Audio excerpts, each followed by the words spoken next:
Welcome to Car Shopping Mistakes. I'm your host, Deshone the Auto Advisor. If you are car shopping now, or you will be in the next 3 to 6 months, type me in the comments. Let us know where you're at so that we can make sure that you have the advice you need to make the best car deal you've ever made and not be spending more than 30 minutes in car dealerships. The name of the game with great deals is to not be spending time in dealerships. The more time you're spending in dealerships, the worse deal you're getting. The worst deal you're getting. Valencia, good to see you. Valencia World says she's shopping. If you're shopping now or you will be in the next 3 to 6 months, type me in the comments and let me know. Now, for those of you who are not shopping right now, you still may hang around for the next hour, learn something, because you're going to see a lot of people ask questions that you will ask or you would have when you go start shopping. So what typically happens if you hang out here enough, somebody's going to ask the same question that you would have asked, and you can get your answers that way. So welcome to Truth. Good to see you. Let me hop on over to Instagram and actually pop in over there. And I'll give you guys time to start typing your questions. No questions off limit. I try to do just rapid fire Q&A. So you have questions about leasing, about loans, about, getting the best deal, new cars, pre-owned cars. If you just want to tell me your situation, kind of what your goal is, we can go from there. And that's typically how we run it here. So let's see. I'll give you guys time to start typing. Once we get the first couple questions coming in, Dolan will start to bring them into the show. And we'll go from there. All right, I'm just sharing the show. Shout out to the sharers. And before we even start with the questions, I want to talk about the mistakes that I see people making. Let's really start out with the mistake of this leasing versus buying. I'm so happy that over the last 3 years, who was taught never lease a car? You were taught or you heard never lease a car. I could not be more happy that we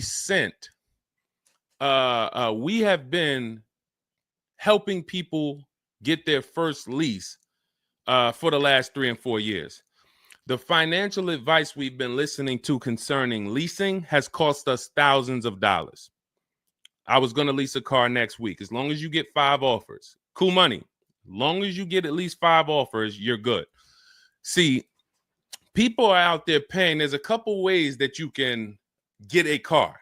You can buy it new, you can buy it pre-owned, or you can lease it new. When you lease a car, you're leasing it brand new.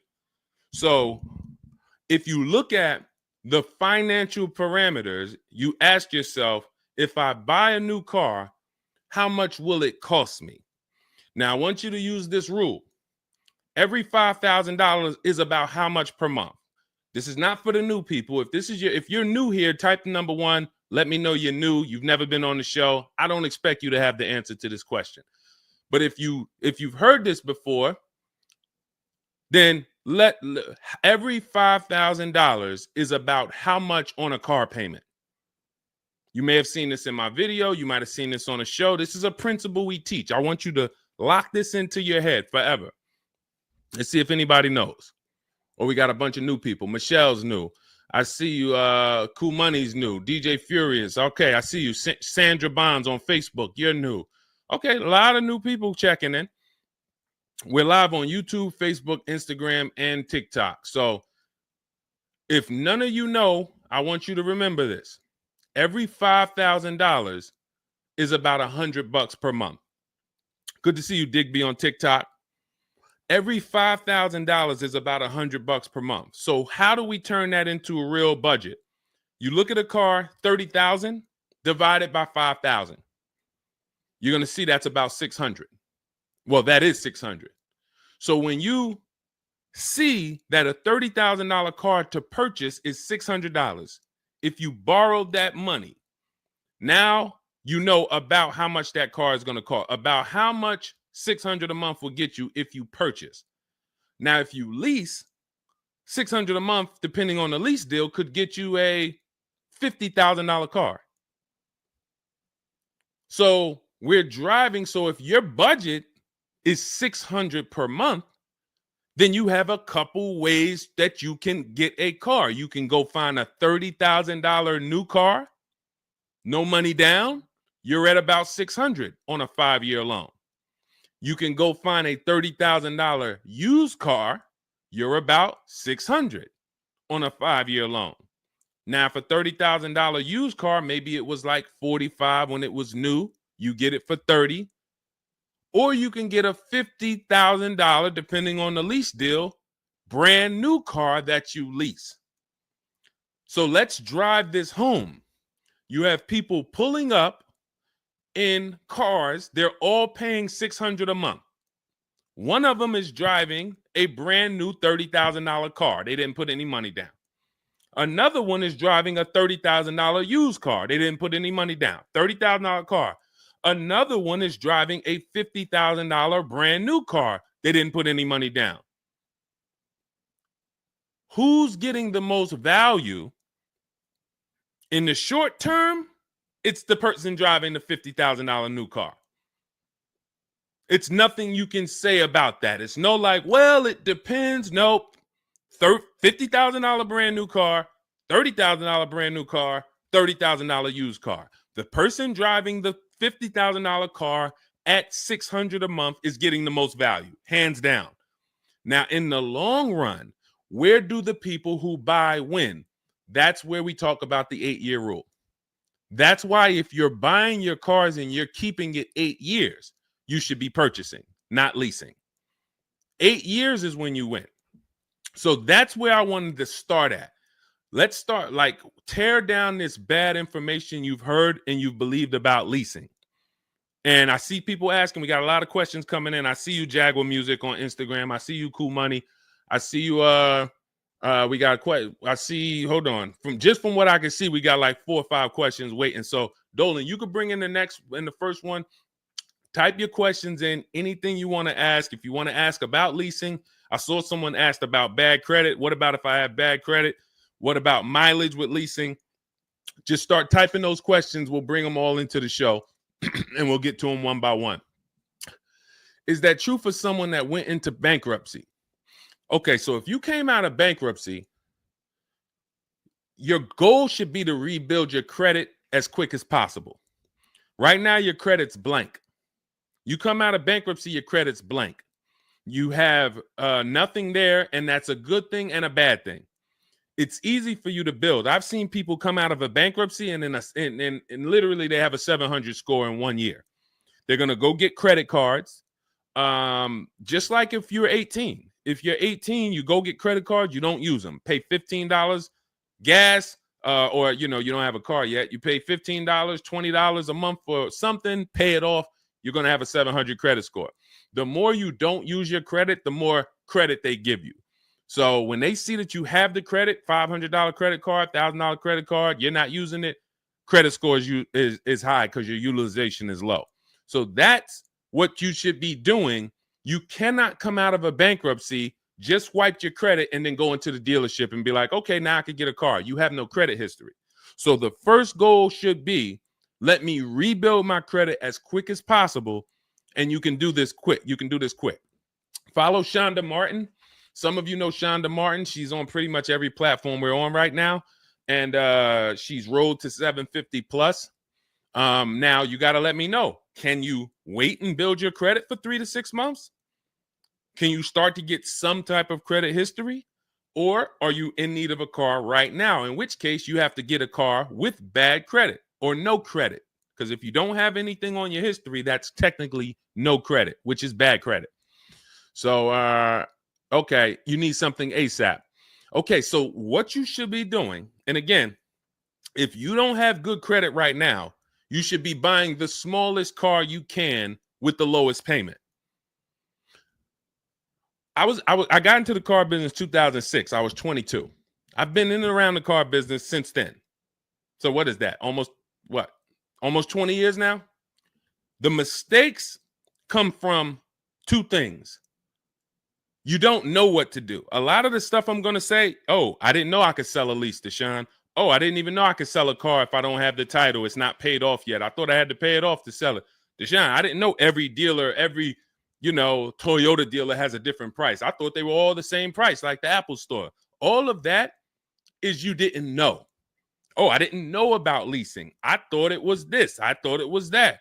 I had misconceptions. All of this stuff has cost you thousands of dollars. That's you not knowing. The other problem is you know and you don't do, because now I'm going to make sure you know. So once you know, it's your obligation, or it's up to you if you're going to do. So if I have bad credit, I'm looking to rebuild my credit. I need a car right now. First thing I'm doing is asking myself, in my book, Cars from Home, first step is how many years you're going to keep the car. Because we need to determine, are you going to lease or you're going to buy? Are you going to lease or you're going to buy? You don't determine that based on how many miles you drive or, it's the 8-year rule. Are you going to keep the next car 8 years? Who keeps their cars more than 8 years? Type K.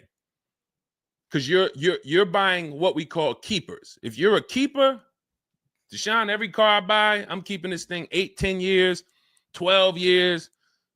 When the transmission goes out, I go and get another transmission. I see we got keepers. Shout out to the keepers. Michelle, we got Chantal. Who are the keepers? Sandra Bonds on Facebook. I see you. Where are the keepers at? K Mathis on Instagram. Keepers. These, you should not be thinking about leasing. Who's the keepers? See, we like to make this clear. Lon, I see you. Kara, keeper. All right. You need to be very clear, because people be like, Deshone, you talk about leasing a lot. Should everybody be leasing? No. Everyone who's not keeping their cars 8 years should be leasing.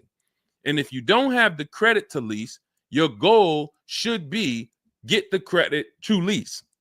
But so the first question I'm asking you, if I have bad credit, is how many years am I going to keep this car? Now, to those of you because if you don't have bad credit, or if you don't have marginal credit, somebody is going to have it. There's a lot of people getting hit in this economy, and they're going to have credit challenges and need a car. Why is this important? Because let's just say I don't have good credit, but I'm a keeper.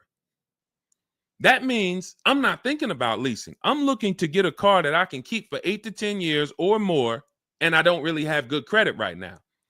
No problem, because the goal is find the best car for the best price, and then I'm going to get a loan, and I'm going to pay more for that loan because my credit is bad. I still need to get a great price on the car. We got to talk about that. Separating the price of the car from the loan. Some of you are savvy and you understand this, and some of you just mix these things together.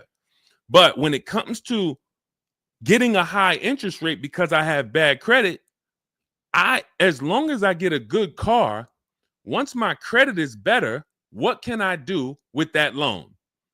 So let's say I got a great price on a car. I got a car, it's going to last 10 years. It's perfect, but I'm paying 21% interest. So I'm going to fix my credit, work on my credit. And then once my credit is good, I still want to keep this car. What can I do with this loan? Refinance. That's a simple fix.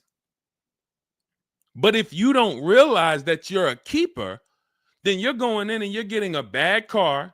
6 months, a year down the road, 2 years, the car's having problems because you didn't take it seriously that you needed a long-term car. So not only did you mess up the plan because the car is going to start having problems, now I got to see, do I want to fix the car, or do I want to, I got to make the payment, now my payment's due, but then the car's having problems. All of this can be prevented.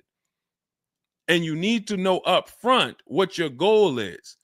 But if your goal is to lease, Deshone, I'm not keeping cars 8 years and I don't have good credit, you should be buying the smallest inexpensive car you can that you can get a loan on. $10,000 car, go drive it for 2 years, make your payments, and then switch into a lease. If you're driving a car, if you're buying a car to keep, then you can go and get a nice car, get the most car you can afford comfortably. You're going to have a high interest rate, and then you refinance that car when you actually get your credit up. So this is all in my book. My digital book, Cars from Home, breaks all of this down step by step. Whether you have good credit, bad credit, how to know when to lease, how to know when to buy, new car, used car, you drive a lot of miles. I have plans in there for everybody. It's a digital book. It's 5-star rated. Thank you to everybody who went to Goodreads and reviewed the book. You can get a copy of the book. It's normally $97. You can get it as part of my launch offer for 75% off. That's $24. It's for 2 hours. So as long as you get there, go to my TikTok bio, my Instagram bio, the YouTube comments or the Facebook comments, click that link, and you'll see $24 for 2 hours. Once that, as long as you get it before that, you got it for $24 instead of $97. And you can have everything step by step. So you're not worried about, I'm trying to remember all of this. You can watch the replay on YouTube too. But all of this is everything I'm teaching is part of a plan. It's not me winging it. This all comes out of my book. All right, go ahead, Dolan. Bring the next one up. Keep typing your questions. I know we got a lot of questions coming in from all 4 platforms, so Dolan will bring them into the show. Just keep on typing. What is considered marginal credit? Now, this is going to depend on what you're trying to achieve. I like to see all right, who's a homeowner? If you're a homeowner, type me.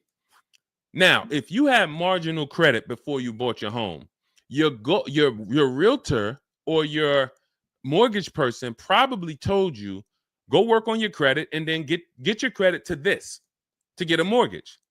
A lot of people do that. They go and they work on their credit, and once their credit is a 640 or 620 or 660 or whatever it is to qualify for the mortgage, they go and get their mortgage. That's how it should be with a car. You want to get yourself, if you have the time, you want to get yourself to about that 660 mark. That 660 mark puts you, and I'm talking, do not use Credit Karma. Do not use Credit Karma. The amount of people who used to come into the dealership we run their credit, it's low 6s, 609, 590. And then they call me back, a couple months down the road. Oh, Deshone, yeah, my credit's better. And then we come in and they're like, yeah, I think it's up to about a 660, 680 now. And then we pull it and it's a 620, 630. And that's Credit Karma. Do not put yourself in a position where you're listening to Credit Karma. Pay. You can go to Google and you can type in, get my FICO scores. You want your FICO scores direct from the credit bureau. If you don't subscribe to a thing that gives you it before you go and make a purchase, you want to know what your FICO score is, not what a Credit Karma score is. But if you have the time, you want to try to get your FICO scores all above the 660, 670 mark. That's going to be in that good category. You can qualify for a lot of leases. Now, if you're in the 650, I want you to think about this. I have something I teach called credit and when it comes to profiles, leasing and credit. It's easier to get a loan to buy a car than it is many times to qualify for a lease. If you got a low 600 credit score, a lot of people will approve you. They're just going to approve you at a higher rate, higher interest rate. With a lease, it can work similar. But sometimes when you're in that low 620, 630, it's very tough to get approved. They're not going to take that much risk, but you may have a strong profile. So when you go into this, it's not black and white, guys. It's not like you can say, if my credit score is this, I'm done. What if your credit score is this, but you have a car payment already you've paid on time? When I worked for Mercedes, I worked for Mercedes for 5 years. We'd have people whose whole life was falling apart, but they never missed a payment on their Mercedes, and they get approved all the time. Everything else is falling apart, behind on the home. But if Mercedes sees you pay them, you got approved. So what I say is a current car. That's why those of you, if you're building to get a lease, if you're building to get a better car, pay that car on time that you have now. Because the best thing you can do is have a history of on-time payments on your car. That means a lot to a bank versus missing the car or putting the payments on the back because you thought that somebody told you could do that and it wouldn't affect your credit. A lot of people learn the hard way. Oh, I thought when I put the payment on the back, it didn't show as late. It does. So we again, I'm here to tell you everything from the inside. I've been helping people for years. We got people all around the country. You know, we'll bring a lot of them into the show. Marguerite, Brian, you know, a lot of the people who write in, Sheree. But we have this. I'm telling you from the inside, not from your perspective. I'm not like the public, and it's like, oh, this guy this guy must have really learned about buying cars because he's teaching. No, I'm from the dealerships. And, you know, if I wasn't doing what I was doing for 10 plus years, that was my job in dealerships, working with people, looking at banks, looking at credit reports, sitting there, seeing people turn down, seeing negative equity. So that's where my solutions for you come from inside. And so I would tell you, try to get to that mid sixes mark. And you'll put yourself out of a manipulation zone. You can qualify for a lot more things. All right, I see you, Michelle. I see you. Kim Randall, good to see you. The Savage Mama checking in. Abdul checking in. Good to see you. Go ahead, Dolan. You can bring up the next one.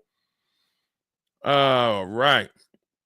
Shout out to Dad. Y'all running the likes up on TikTok. Thank you so much. Thank you to everybody who's double tapping the screen. We appreciate you. Can you talk about putting money down or not when purchasing a car? So important. Listen, this is a good one. This is a good one. I don't know who asked this question, but this is a good one. Can you talk about putting money down or not when purchasing a car? So here's how you want to make sure your down payment never gets taken if you are purchasing a car. You must separate your monthly payments from the price of the car. You make the mistake sometimes of going in and saying, what's the payments on that car? Who's ever said that? Hit the like button, type me. You ever said, hey, what's the payments like on that car right there? The reason why we don't do that is because you're actually mixing two transactions when you do that. Thank you for being honest. Shout out to the people who are being honest. You're mixing two transactions. You're looking at the price of the car and you're looking at the loan details, which equate to your monthly payment. See, if you pay cash for cars, then you understand you don't care about the payments. You go in, you're trying to find out the out the door price. What is my out the door price from the car for this car? If you're doing it our way, you're doing this from home. Bunch of dealers submitting offers to you. They're out the door offers for this car to your email, bidding war. We'll talk more about that in a little bit. That's the cars from home way. But once you get the out the door price, you then say, all right, that car that I want, $32,000, including all my tax, all my fees, $32,000. I pull up my auto loan calculator. How much is $32,000 on a car payment? Well, 5 years might be around $620 a month. 6 years might be around $550 a month. Okay. Do I want my payment to be that high? If I could afford that payment, do I want my payment to be that high? You see how we've separated the price of the car from our loan and our monthly payments. This has nothing to do, and this is what we call the 3 pillars of great car deals. 3 pillars. You cannot get a great car deal if you're mixing these 3 pillars. First one, who I buy my car from. Second, who I get my loan from. Third, who I give my old car to and sell it to. That's why we don't say trade here. That's a curse word. Forgive me if I even saying it. And if, we get some questions about trade-ins, we'll explain why we don't trade cars.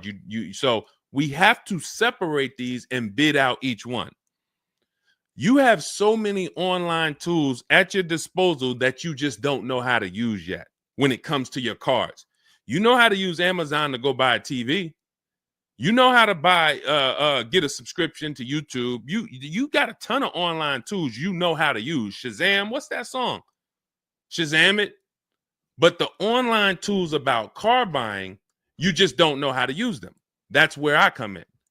Our entire system is showing you websites that do this, tools that do that. And so we can make sure that we're getting the best deal. So the only way you're going to make sure you never lose your down payment is you have to separate the monthly payments from the price of the car. If you go in and say, hey, how much is that payment? The car salesman says, well, how much can you put down? Well, I don't really want to put any money down. Well, all right. If I had to, I guess I could put down like 3, 4 max though. But I'm trying to be at like $600 a month. You're working your loan out with them. That's a loan. And let me tell you how.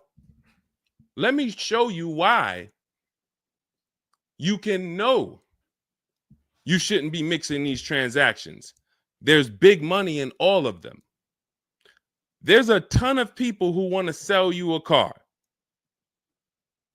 There's a ton of people who want to give you a loan. They don't sell cars. Let me say that one again. There's a ton of people who want to give you a loan. They don't sell cars. They want to compete for your loan. That should tell you there's a lot of money in the loan business. Then there's a ton of people who want to buy your car from you. Your car you have now. You're the one you're like, well, I just normally go trade the car in. Well, how many offers are you getting when you trade the car in? Well, I usually just get the one from whatever the dealer says he's going to pay for me. Okay. So there's a ton of people who want to buy that car from you. They don't care about selling you a car, and they don't care about giving you a loan. So when you buy a car from a dealer and you give them your old car on trade-in and you get your loan from them, you just gave them 3 transactions. You did 3 transactions with them in one. Do you see why it's impossible for you to get a great deal doing that? Type $signs if that makes sense. Who's locked in? Because I know sometimes we only got a couple people that be watching. Some people, man, you're cooking dinner and you're like, all right, I hear you, Deshone. You're not gonna save $5,000, $10,000 like my students, and you're cooking dinner and you're just trying to listen in on the side. Look, you're not gonna get this. Look, person got a Kia $439 a month, $35,000 car. Look, save probably $6,000 off the car.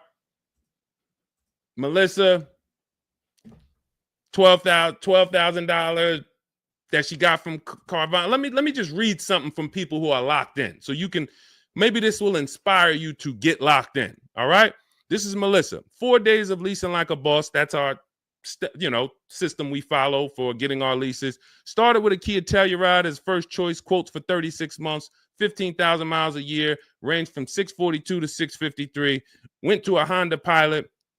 Ended up getting quotes as choice B from 616 to 713 after contacting every dealer in North Carolina. She did this from home, right from home. She got after contacting every dealer, the dealer I ended up leasing from originally quoted me 719, came back at 616 in 3 days with 0 due at signing. This is on a, where's her car at? I can't see. Hold on, 616. Oh, that one wasn't clear. All right, here, let me read this one. Thanks so much for these resources. I read the entire book last night. Already been underway trying to put my deal together. What a great book. I have my quotes together, and now I'm ready to take the next step with the calculator. Big fan of your channel and the resources. However, when we shop for 12,000 miles per year, do we adjust to 15,000? So these are people who are taking action on a plan. So when you see the plan, there's going to be different results. If you're out here winging your car process, oh, I hope I did this. Oh, shoot, I thought I watched the Instagram video. They told me don't say that. I shouldn't have told them I had a down payment. You're not going to get it. You're not going to save $5,000 or $10,000 on your car payment, on your car transaction accidentally. You don't just slip into that. So lock in and grab this lesson now. I need to separate my transactions. Who I buy my car from is one transaction. I'm going to bid it out. I'm going to give a bunch of people an opportunity to sell me this car. If I'm looking at a used Toyota Camry, I want to see every Toyota Camry within 150 miles, and I'm going to narrow it down, and I'm going to pick the best one, independent of my loan. My loan is a whole nother story, because when I shop for my loan, I'm going to do the bank bidding war where I can have multiple people. I don't even want to mention that without telling you about it, because it's like, whoa, what's the bank bidding war, Deshone? Okay, so you can have multiple banks and credit unions compete for your interest rate in a small period of time, and it's going to weigh on your credit score like one hard inquiry. Like one hard inquiry. Mamba Mentality, I love the name. I love the name. Why can't I do a super chat? I don't know. Yinka, good to see you on Facebook. IB Johnson. On one hard inquiry. So let's just say, and so when you get your loan, how do we know that 5.2% interest rate was the best? How do you know that the 7.1 interest rate was the best if you have no other offers? And what we've been used to is we're just going to go with our bank. We're going to go with our credit union. We're going to go with the dealer's bank. Why? We're going to make these people compete. And when you do this, when you do it this way, you can have people compete in a short period of time and get multiple offers on your loan without it affecting your credit score. But it has to be done in a small window of time. Now, if you Google it, rate shopping, it'll say between 14 days and 45 days. You do it our way, it's going to take you 48 hours. And you don't do this until after you find your car. After you find your car is when you do a hard inquiry. You let these banks and credit unions compete for your loan. And again, you notice I've already found my car. I already got the best price on that car right there at ABC Motors. I got that thing on hold. Don't pick up the car the same day. As much as they're going to ask you, hey, you want to take it home today? You want to take it home today? No. If I take it home today, when do I have time to go shop my interest rates? I'm not taking it home today, but let me get my buyer's order with my numbers on it. Let me go home and let me actually do my shopping for my loan and my interest from home. And then if you can actually beat that rate, it's a competition. But because you didn't know that you could let multiple banks do this in a short period of time, you're only going to your bank. You coming back with a 6.49. Well, I guess that's good. What if somebody could get you a 5.49? Do you know how much a difference between a 5.49 and a 6.49 is on a loan? Could be $1,200. This is why we're getting all the money. So again, all of this is in my book, digital book, Cars from Home. You don't have to wait for it to come in the mail. You could have it by the end of the show. It's in my TikTok bio, Instagram bio, Facebook comments, and YouTube comments. Normally $97, but you can get it as part of our welcome offer for $24. As long as you get there before the 2 hours is up, you get it for 75% off. It'll have everything in there. That is the bank bidding war. If you're not, again, before we go to the next question, if you're leaving the dealership wondering, if I was to walk up to, yo, Deshone, what's going on, man? Hey, I just got this car, man. What do you think? Okay. Did you get a good deal on it? Yeah, man, I definitely got a good deal. How do you know? If you're not saying to me, yo, man, you know how many offers I saw? Man, I got about 6 offers on this car from different dealers. This was the best one. Okay, you did good. What about your loan? No, man, listen, my bank competed, credit union competed. The dealership told me none of their banks could beat what my bank gave me. Congratulations, man. You got a great deal. But if you don't have that same confidence, you did not get a great deal. And now you're driving in a $30,000 car, $50,000 car, and you don't have the confidence that you actually didn't leave thousands of dollars in these dealerships. This is crazy. And when you get mad and stop accepting it, you'll listen to what we're telling you to do. If you think you deserve that abuse, then you're going to keep doing the same thing. That's why you got to unlearn. Okay? So separate your transactions. Who I buy my car from, I'm getting multiple offers for. Who I get my loan from, I'm getting multiple offers. Who I sell my old car to, I'm getting multiple offers. And with the internet, I can do all of this right from my house. Right here. All right. That's the Cars from Home way. Let's go, Dolan. All right. Keep typing your questions. I see you, Mamba Mentality. I see Mamba Mentality got a lot of questions. Samante Love, good to see you. Jay Bass, good to see you. Yep, Jay Bass. Separate transactions. Exactly. D So Chill on TikTok, good to see you. Lisa on TikTok, good to see you. Hector Ruiz, thank you, Hector Ruiz. Shout out to the sharers. Shout out to the sharers.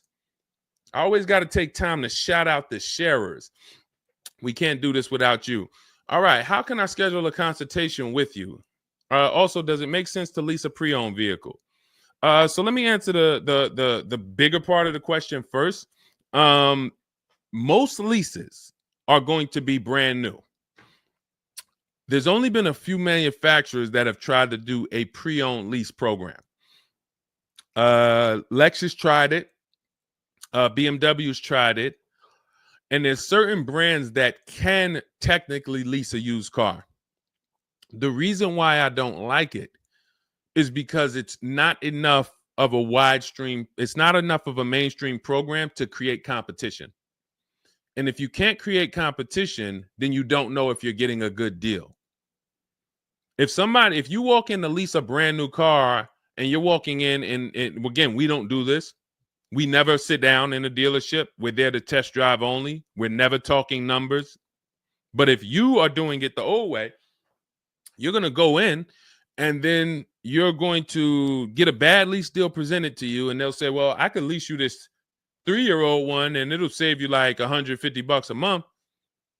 How do I know that's a good deal? It might be affordable. And sometimes you confuse affordable with a good deal. It's not a good deal because you could afford it.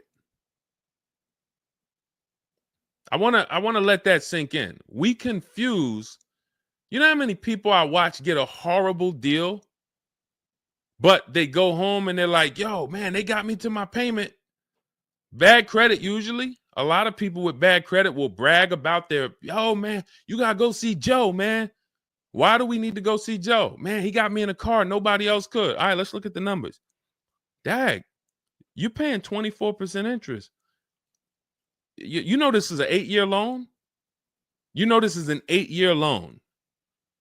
Oh, nah, I just, listen, man, Joe, you sending all your friends to Joe. Oh, look, and this car has 70,000 miles on it. You paid 28,000 for it? See, because they got you to a payment you could afford. So you thought, good deal. Now, I go into a Bentley dealership right now. Bentley's $300,000. And they say to me, we'll give you this Bentley for $150,000. So they give me somebody offers to give me a $300,000 Bentley for $150,000. 50% off. We're going out of business. Take it. Can I afford it? No. Is it a good deal, though? Is it a good deal? $300,000 Bentley, half price, 150 grand. Many people, you don't have that in your budget to go and bring 150,000 dropping on a car. Now, if you want to do a business thing, go buy it for 150, quickly sell it to another dealer for 220. Okay, that's what we would do. But I'm not talking about that. I'm talking about just you alone. Affordability does not equal deal. A deal is a deal whether I could afford the deal or not. And the only way we know a deal is to actually get multiple offers. There's no other way. So I'm going to continue to say it. There is no other way. I've been in the car business since 2006. There is no other way for you to know you got a deal without comparison shopping. Same way if you walked into a grocery store and there was only one, you walk into the Dorito factory. There's only Doritos everywhere. No other competition. They sell them for $7 a bag. There's no competition. So everybody who's in the Dorito factory is paying $7. But when they go in the supermarket, Doritos competing against Lay's, competing against Wise. Oh, you can't be $7, Dorito. You might have to be $4 this week. You might have to be on sale this week for $2.99. Competition. It's everything else. So a lot of what I'm saying to you will click when you realize that you've been programmed to buy cars in a way that you don't buy anything else up. You don't buy anything else that way. Everything else you buy in your life is competition. People competing. Everything else only with cars, we look at one offer. So that's why when you come home, start to look at the whole market, you're going to love this. You're going to be like, man, I don't know how I didn't start doing this before. What I'm teaching is not, the whole Cars from Home system is not rocket science. We just use the internet to create competition. That's how we get crazy deals. That's how you see Alex graduated, was able to get a new lease for my partner, sold his old car to Carvana, bid that out. Notice he didn't trade it. He didn't say I traded in my car. I sold my old lease to Carvana, old 3,500. He got 14. That was his highest bid. Went test driving, got a 2025 Hyundai Tucson, got a 1.3% lease deal, no money down, $42,500 car, $580 a month, and that's a 1.3% lease. Now, $42,500, guys, would normally be, with no money down, about $800 a month. Maybe about $825 for 5 years. He's paying $580. So when we talk about leasing keeps thousands of dollars per year in your pocket versus purchasing. Thousands of dollars, not hundreds of dollars per month, but thousands of dollars per year. So to answer your last question, I don't do consultations. We have 3 ways we help the public: through my book, through our Shop with Deshone program. A lot of these people that you're seeing me share, they've either got my book or they're in our Shop with Deshone program. Just Ralph, Jen, Stormy. Just wanted to let you know that your package worked. $48,000 MSRP, no money down. She's paying $622 a month. That's normally a $900 payment. Marie, some of you know Marie from some of our other shows. We talked about her. Just wanted to reach out. Thank you. She used the book, saved over $13,000 off of her Mercedes, got her payment to be hundreds lower per month, maintenance included. Just wanted to say thank you. She got a 2025 GLC Coupe. Some people have this same car. You're looking at this car. You're like, hold on, Deshone, I got that same car. Did you get $13,000 off? Did you get $13,000 off? This is when we got to say to ourselves, whoa, what's happening that Marie got $13,000 off? I thought I did okay. I got $4,000 off. You see how dangerous it is when you don't get multiple offers? You thought, man, I negotiated, man. I was in that dealer for about 5 hours, man, to get that $4,000 off. Marie never went into a dealership and she got $13,000 off. So you just made a $9,000 mistake. So you could either change your behavior, go grab my digital book, Cars from Home, learn the same thing, use the same strategy step by step that Marie just used, and you could eliminate you making these types of mistakes, or you can continue to do what the car business wants you to do. So in my digital book, you have everything. That's why it's called 7 Steps to Saving Time, Money, and Avoiding Dealerships. It's in my TikTok bio, my Instagram bio, YouTube comments, Facebook comments. You can get 75% off for the next 2 hours. So you won't pay the normal $97. You get it for $24 if you get there before the welcome offer expires. And that's a digital book. It'll be in your inbox by the time we end the show. You'll have all these strategies to use for you, your family, your spouse, your kids, to make sure every transaction you're winning. You're leaving no money on the table. All right. So yes, I don't do, and you'll see in our Cars from Home toolkit in my bio, we do have a program where we shop for people around the country. In fact, before we go to the next question, let me show you what you'll be able to do. But in our case, we do this for clients. So you get in where you fit in. I don't tell you, it's like if I put a buffet in front of you, everything gets you full. You get the book, you're there. You come into Shop with Deshone, we do it together. You watch our video checklist. You have coaching calls, we have Zoom calls, we have a private Facebook group. You get to your goal.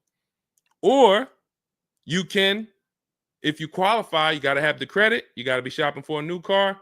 You can look into our Done For You program. You can book a call with our team. But here's an example of how big of a margin these offers. I want to show you the difference between some offers here, because some of you don't really see it. Hold on. I got to label these better for our next show. Okay, here's an example.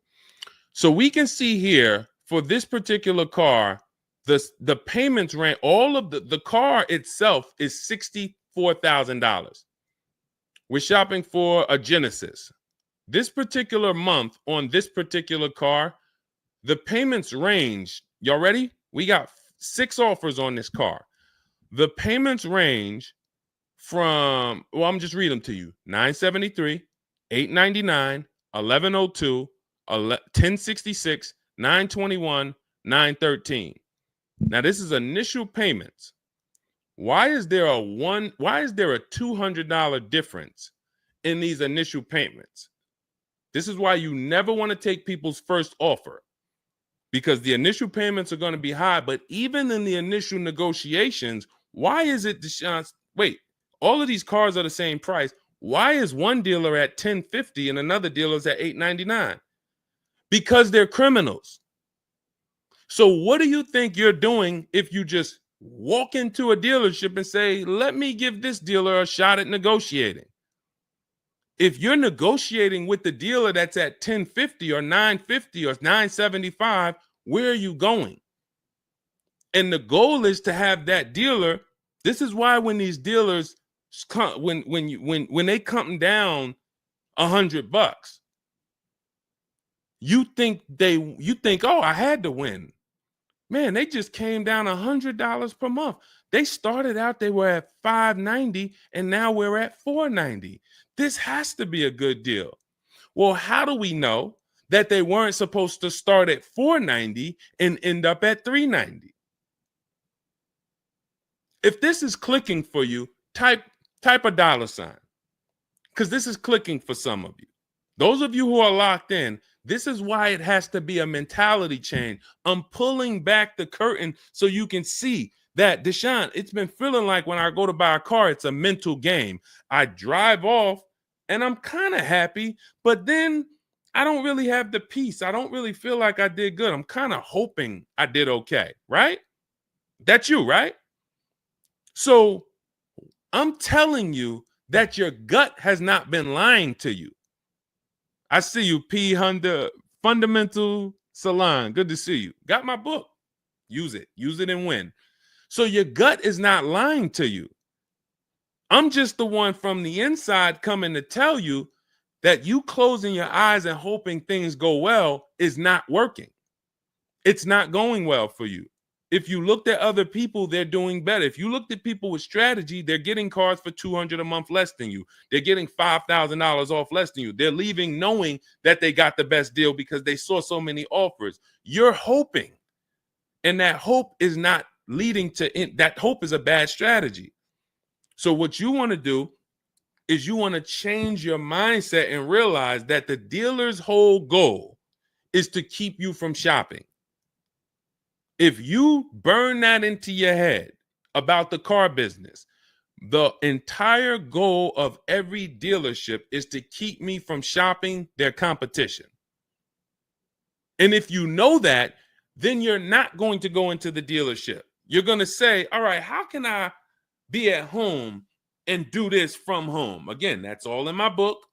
But even if you want to make calls, there's some people, you've been on to this since 4 years ago, 10 years ago. You're like, Deshone, man, I knew, man, I don't go into those dealerships. I call around, I'm going to get me a bunch of offers. And by the time I get there, that's when I'm picking up my car. You've been on to this truth for a long time. Some of you, I'm not telling anything new. Some of you, you're like, whoa, I didn't know that really. I thought that it was all about going in and just negotiating. No, because 80% of dealers are never going to give you what we call a below market deal because they got too many other people walking in that's willing to pay a higher price. So you have to find the dealer who is going to give you that low payment out of the whole market. That's why this is a bidding war. And when you start to do this, you're going to be like, yo, why does it seem like this is kind of fun now? I kind of enjoy this. Is like a game. And you're the prize. So instead of feeling like you're begging, oh, come on, can you do another $500 off? Come on, man. I'm only asking. Get me from 520 to 499, man. You're begging.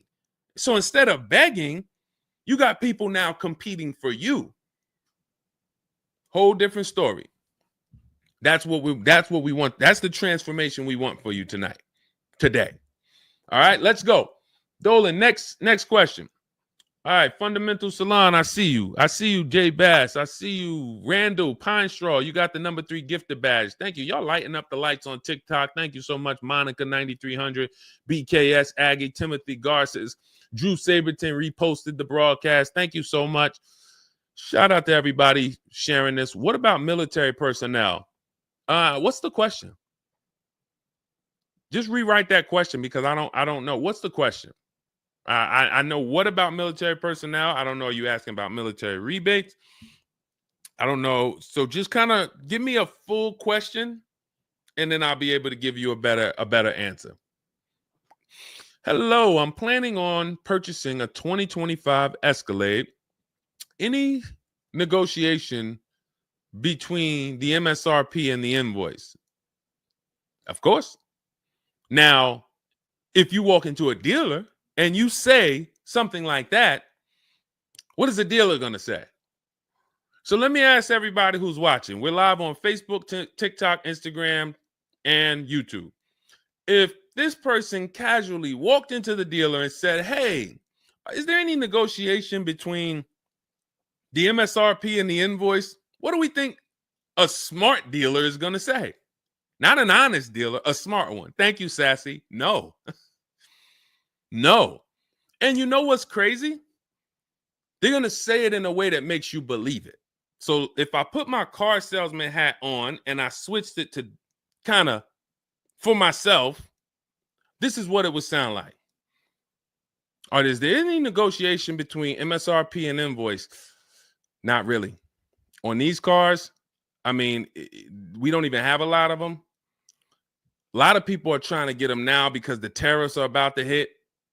And even though this is an American-made car, some of these parts, they're produced in Mexico.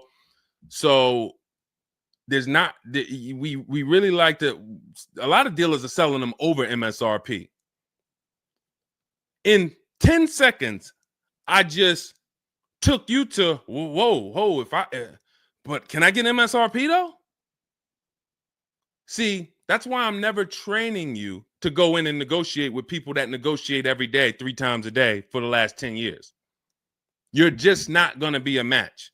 You might negotiate office furniture. Yo, Deshone, I do office furniture. A car salesman couldn't come in and negotiate with you on office furniture. But you can't go into a car sale and negotiate with car salesmen because, again, the psychology, we just know every question to ask, everything to say. It's a mind. And so some people use it for good and some people use it for evil. And so how do we find out what the discount is on the Escalade? We talk to multiple Cadillac dealers. Now, if you're doing it our way, in my book, I have scripts that I wrote for you. It's all by email. So there's a reason that people can actually go in, use this book, use these scripts, and come out with great deals. This is Trey. Trey got 3 cars using our system. He says, my son was in the market in 2025. He just got a 2025 Blazer. He said, I started sending emails in the wee hours of Tuesday morning. So those are email scripts that I wrote. They're in my book. You have access to them when you get my book. You're using all my scripts. We're not talking. We're not doing any of this by mouth and saying, oh, I got to remember What did Deshone say? Don't, oh, I didn't want to say that. None of that. There's no room to make a mistake. We're just typing, copying, and pasting. He says, emailed 25 to 30 dealerships, got 8 offers, closed the deal in 2 days. 2 days. So some of you, you're like, Deshone, I need a car in like 2 weeks. No problem. Trey got his in 2 days. So once you start this process of engaging with the dealers, you'll get a car in 3-4 days if you're slow, because that's the way it's set up. So he gets a $56,000 car. He closed the lease at $560 a month on this Blazer electric vehicle. $560 a month, first month's payment due at signing. That is a $56,000 car. And he's gotten 3 cars. He said his first one with our system was 2.5 years ago. He leased another vehicle for his daughter last October, and now he just got his son's lease. 1.5% lease, a 1.33% lease for his daughter, and a 1% lease for his son. So if you're doing it our way, you're sitting at home, you're getting multiple Cadillac dealers to compete by email, and then you're going to see, oh, this one's going to take off $2,000. This one's going to take off $5,000. These 4 are taking off nothing. This one, he's charging $3,000 over the list price. Oh, here's the winner. They're taking off $5,000. That's the best offer. Now, sometimes you get a deal like Sean, and we never know when the bottom is. And let's take this Genesis. Perfect example.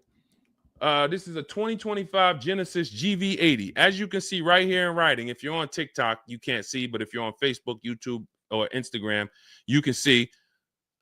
You can see, let me just take that comment down real quick, Dolan, so I can show the discount at the bottom of that sheet, please. Just snatch that just for 1 second. Look at that. $8,469 off retail price. Brand new 2025. Okay, you can put it back up, Dolan. Thank you. So when you look at that, this is the lowest offer of multiple offers. Maybe $8,500 is the best discount on this particular vehicle. But when we go to Sean, let's go to Sean. F-150 Lightning, XLT, $73,000 vehicle. What's his discount? $21,000. Look at the dealer discount and look at the rebates. And every dealer is not going to tell you the rebates. Some dealers will not be honest with you about the rebates. They'll hold some of them or they'll hold all of them. When he got all his offers, he saved $21,000 off the price of the car. So how do we determine, to answer your question about the Cadillac Escalade, what's the discount between MSRP and invoice? We don't know. Could be the best discount could be $3,000. The best discount could be $5,000, could be $10,000, $12,000. We don't know. And because you don't know, you cannot negotiate. If you knew that the best discount you could get on a Cadillac Escalade was $8,000, you knew that, then it would be easy to negotiate. I'm just going to go on. All right, man, come on. You're at $6,000. Nah, man, I want another $1,000 at least. I'll let you keep the last $1,000, but you got to get me to $7,000 because you know the bottom, $8,000. No car that we go in to get do we ever know what the bottom is. So what you're doing is you're feeling for the bottom. But if Sean thought $10,000 off was the bottom for his F-150 Lightning, then he wouldn't have got $21,000 off. That's the danger. So when I say to you, you're leaving $3,000, $5,000, $7,000 on the table, you can't say to me, Deshone, no, I'm not. Because I get so many offers, man. I know I'm not leaving money on the table. You don't know you're leaving money on the table. I got $8,000 off my Infinity truck I got when I leased it. How do I know that was the best offer? Because I had 7 other offers. I had 7 other offers of Infinity dealers that I went back and forth with by email. This one giving me $3,000 off. This one $4,000. This one $6,000. This one $6,000. This one we'll do $8,000 off. You got it. You won. Took me 60 minutes. This is where I want you to get new cars, used cars. You're making your deals from home. You're the prize. You're going into the dealership to pick up your car, man. They like, man, you sell cars? How'd you was like quick, man, that you kind of knew what this was quick. Car salesmen going to love you because you didn't waste their time. You didn't tie up 8 hours of their time. They're making deals with you in 20 minutes, 30 minutes. It's great for everybody, but it's mainly great for you. That's what we want. Okay, all of this is in my digital book, Cars from Home, 7 Steps to Saving Time, Money, and Avoiding Dealerships. It's not a mail book. It's a book. You can have it in your inbox in the next 5 minutes. Normally $97, but as part of our welcome offer, you can go to my TikTok bio, Instagram bio, click those links. You can go to the Facebook comments or the YouTube comments. Dolan has a link for you guys. You get 75% off. That's $24, but it's only for 2 hours. Now, if you visited earlier, some of you, I did a show, my last show, you might have visited the link and you missed the countdown. You'll see it's gone. So you want to make sure when you actually go there, even if you come back in a couple minutes, don't let that timer hit 0. Book's still worth $97. You saw Marie, she saved $13,000. So I think if Marie, if she was on the show, she would say, look, even if you missed the $24, get that book. Save me $13,000 off my price. All right. Corey Duncan, I'm just catching your comment on TikTok. Look, it works, y'all. I promise. Leased a car back in April after using his book. Got the best deal. You see what I'm saying? Like, and this is all over. It's too many people for me to pay. When I tell y'all, like, it's too many people. I pride myself on not can Deshone get great deals. Obviously, you guys know if I could sit on here and answer your questions for an hour and a half, clearly I've been in the car business since 2006. Clearly, Deshone can get great deals. But can other people? That's why I'm showing you other people. That's why I'm showing you Benita. That's why I'm showing you Kimberly got 20 grand off her Maserati when she got it. Zafrina got 2 cars. She got a car last year, got her Jeep Grand Cherokee, $66,000 car. She got it for $579 a month. And then she just got another car that she posted 2026. Not even a 2025. 2026s. They ain't even out yet. She got a Kia or just came out recently. Kia EV6, $76,000 vehicle. She got it for $742 a month. She leased it. Now let me just do some math for you real quick on how crazy a deal that is that Zafrina got on her second car. The first one's crazy too. They're both crazy. But let me just, here's how we judge a lease. We judge a lease by how much we're paying and how much car we get to drive for that payment. So the reason I created the 1.5% rule is for you to know you're paying too much money for a car you're giving back. The 1.5% rule tells us if we divide the monthly payment into the MSRP with no money down, it creates a percentage. And if that percentage is over 1.5 for 12,000 miles per year, we're paying too much. It's no value there. It's a bad value lease. Let's look at Zafrina's deal that she just got. She's paying $742 a month, and she got a $76,000 car. So let's say, go into our calculator, $742 a month, 36 months. That equals $26,700. That includes taxes, everything. That is how much she's giving them for 3 years to drive this car. $26,700. It's a $76,000 car. You don't have to be a mathematician to know that if you walked into a showroom and you saw a $76,000 car, once taxes and fees and everything were on top, it's over 80 grand. And you could drive that car for 3 years for $26,000 and you give it back to them, we don't have to, we can imagine how much value that is. So that's how we judge a lease. And the more I pay the more I have to look at, okay, is this a good lease deal? Is it a great lease deal? Is it a steal? Zafrina got a steal. Anything 1% or lower, it's a steal. From 1% to 1.5%, that's a good deal. Well, let's say from 1% to 1.25, great deal, great value. And then from 1.25 to 1.5, good lease deal. So it's good, great, and a steal. Any of those is good. It depends on the vehicle, and it depends on how well you get offers, because different vehicles have different lease programs. But once we get, you don't walk into a dealership and say, hey, get me to 1.25 or get me to 1. You don't do that. You got to see what the best offer gets you. But this is where you want to be at. Empowered shopping. Okay. Thanks, Randall. I'm working on my lease deal now from the book. Way to go. Way to go. All right, Dolan, go ahead. Pull up the next one. I'm going to take a sip of water. I see we still got a lot of questions to get to. Let's go.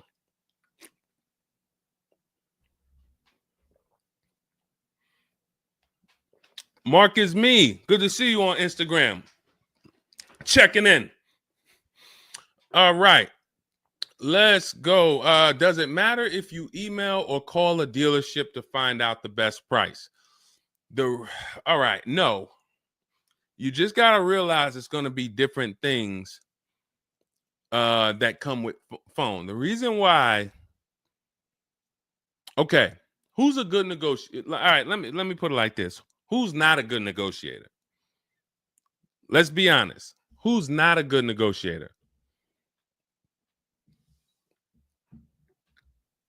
Type me. You're just not. It's not your thing. You don't really like confrontation. Not a good negotiator. Let's go. Who's going to be honest? Oh, we got a bunch of good negotiators on here today. Bunch of good negotiators. Where we at? Hershey. What's going on? Randall, Sassy. Who's okay.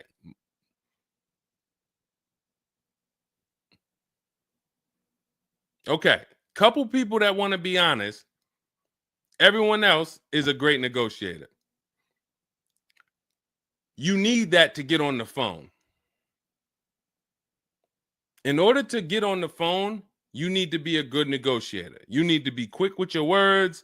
You need to be, and that's what's going to happen when you're calling to get deals. Now, if you're calling to get deals, you just need to be able to know exactly what information to give and what information not to give. So let's just say you call in and you're trying to get an offer, and somebody says, "Hey, wait, I need your credit." Okay, are you gonna say, "Well, no, actually, the people I've been working with, they haven't been asking for credit. Just assume tier 1," or are you gonna, fumble through that? And if you so this is what you're going to get. That's why I say if you're calling, you could try asking for sales managers. But the reason why email far exceeds getting the offers by phone. Now, look, getting the offers by phone is way better than walking in.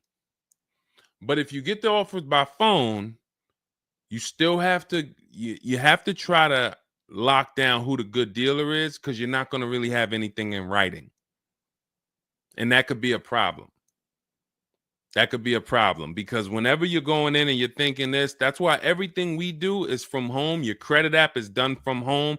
If I'm talking to somebody on the phone and I feel like I done talked to maybe 8 dealers, I got 5 offers, and one guy, Matt over at, that dealership it feel like he's being honest. He's giving me the offer. He told me this is what your payment's going to be. It includes taxes. It includes everything. Or this is what I'll sell you the car for out the door. Okay, I'm doing the credit app online because I want all of that firmed up before I get there. I have a video we're going to put out soon about a dealer who we just experienced this shopping for a client, where the dealer put something in writing. And then when we did the credit app, or the client did the credit app, changed the offer. So when they changed the offer, that means they didn't want to do that offer to begin with. Oh, no, they didn't change the offer. They said the car was sold.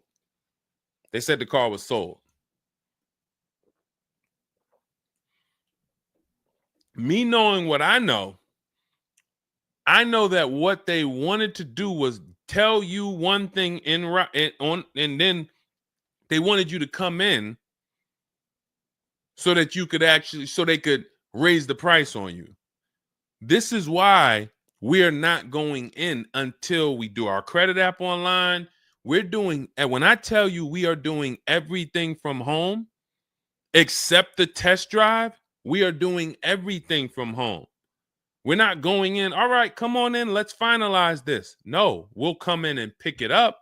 You can send me the credit application. I will email you my driver's license. I'll email you my insurance card, because when you do this, your deal is solid. If you're going in the dealer to finalize your transaction, the deal is actually not solid. The deal can be changed. And what you'll see sometimes, like in this video we're going to post, is once they find out they can't get you to come in to actually change the price, that's when they're going to start changing the tune. That's when things are going to change. And okay, I see what you were trying to do. You were trying to get me in there so that you could change the price on me. So that's why email is really the gospel when it comes to us. And another thing, you don't have to talk to anybody. You don't have to remember what you're going to say. What's up, Robert Ishel? You don't have to remember what you're going to say. You don't have to worry about saying the wrong thing. When you're doing this by email, especially when you're using our stuff, if you have my book, my digital book, everything's in there. The scripts are in there. When they say, when can you come in? We have a script. When they say, hey, we only give quotes on for people who are in here, we have a script. When they say, hey, I don't have this car, but I might be able to get it for you. Are you open to that? We have a script for that. Everything, we have probably 50, 60 scripts. Everything they're going to say. So that allows us to have conversation by email. We're not just emailing. We're having, Marcus Me asked, I see a question about warranties. I got you.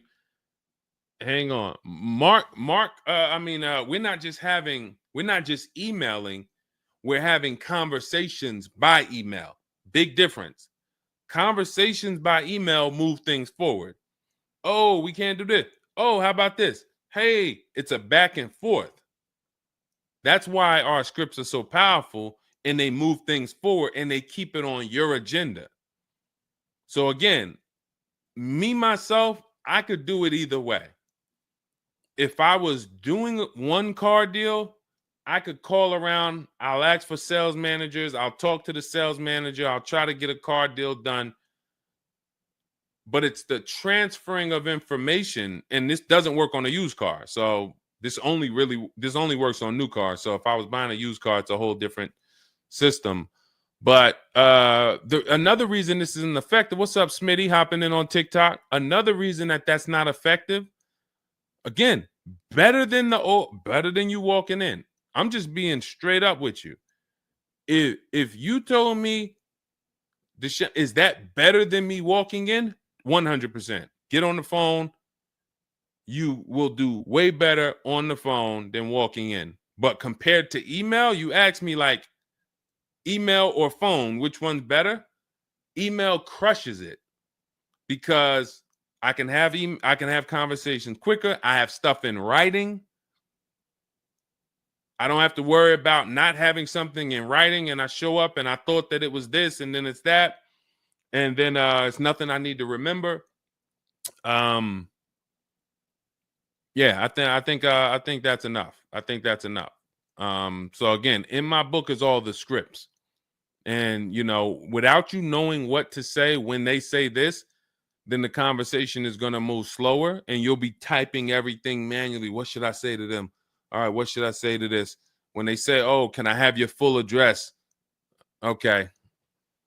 These are the things that you want to know how to respond to. Okay? All of that is in my book. But again, either way is better than walking into the dealerships. Walking into the dealerships is where you're going to lose. All right, go ahead. Next question. Kevin Carroll, Jamie Rodriguez. Good to see you. How do we apply for a soft credit pre-approval? You have to find a bank or a credit union that does it. If your bank or credit union should be the first people you ask, can you get a soft credit pull pre-approval? Because the soft credit pull pre-approval doesn't start the rate clock, doesn't start first of all, the rate clock starts at the hard credit pull, which means your credit bureau, Equifax, Experian, TransUnion, they're looking now and saying, okay, you have a certain period of time where you can do more of these to actually get different rates. But once that period of time closes, we're going to update your credit score.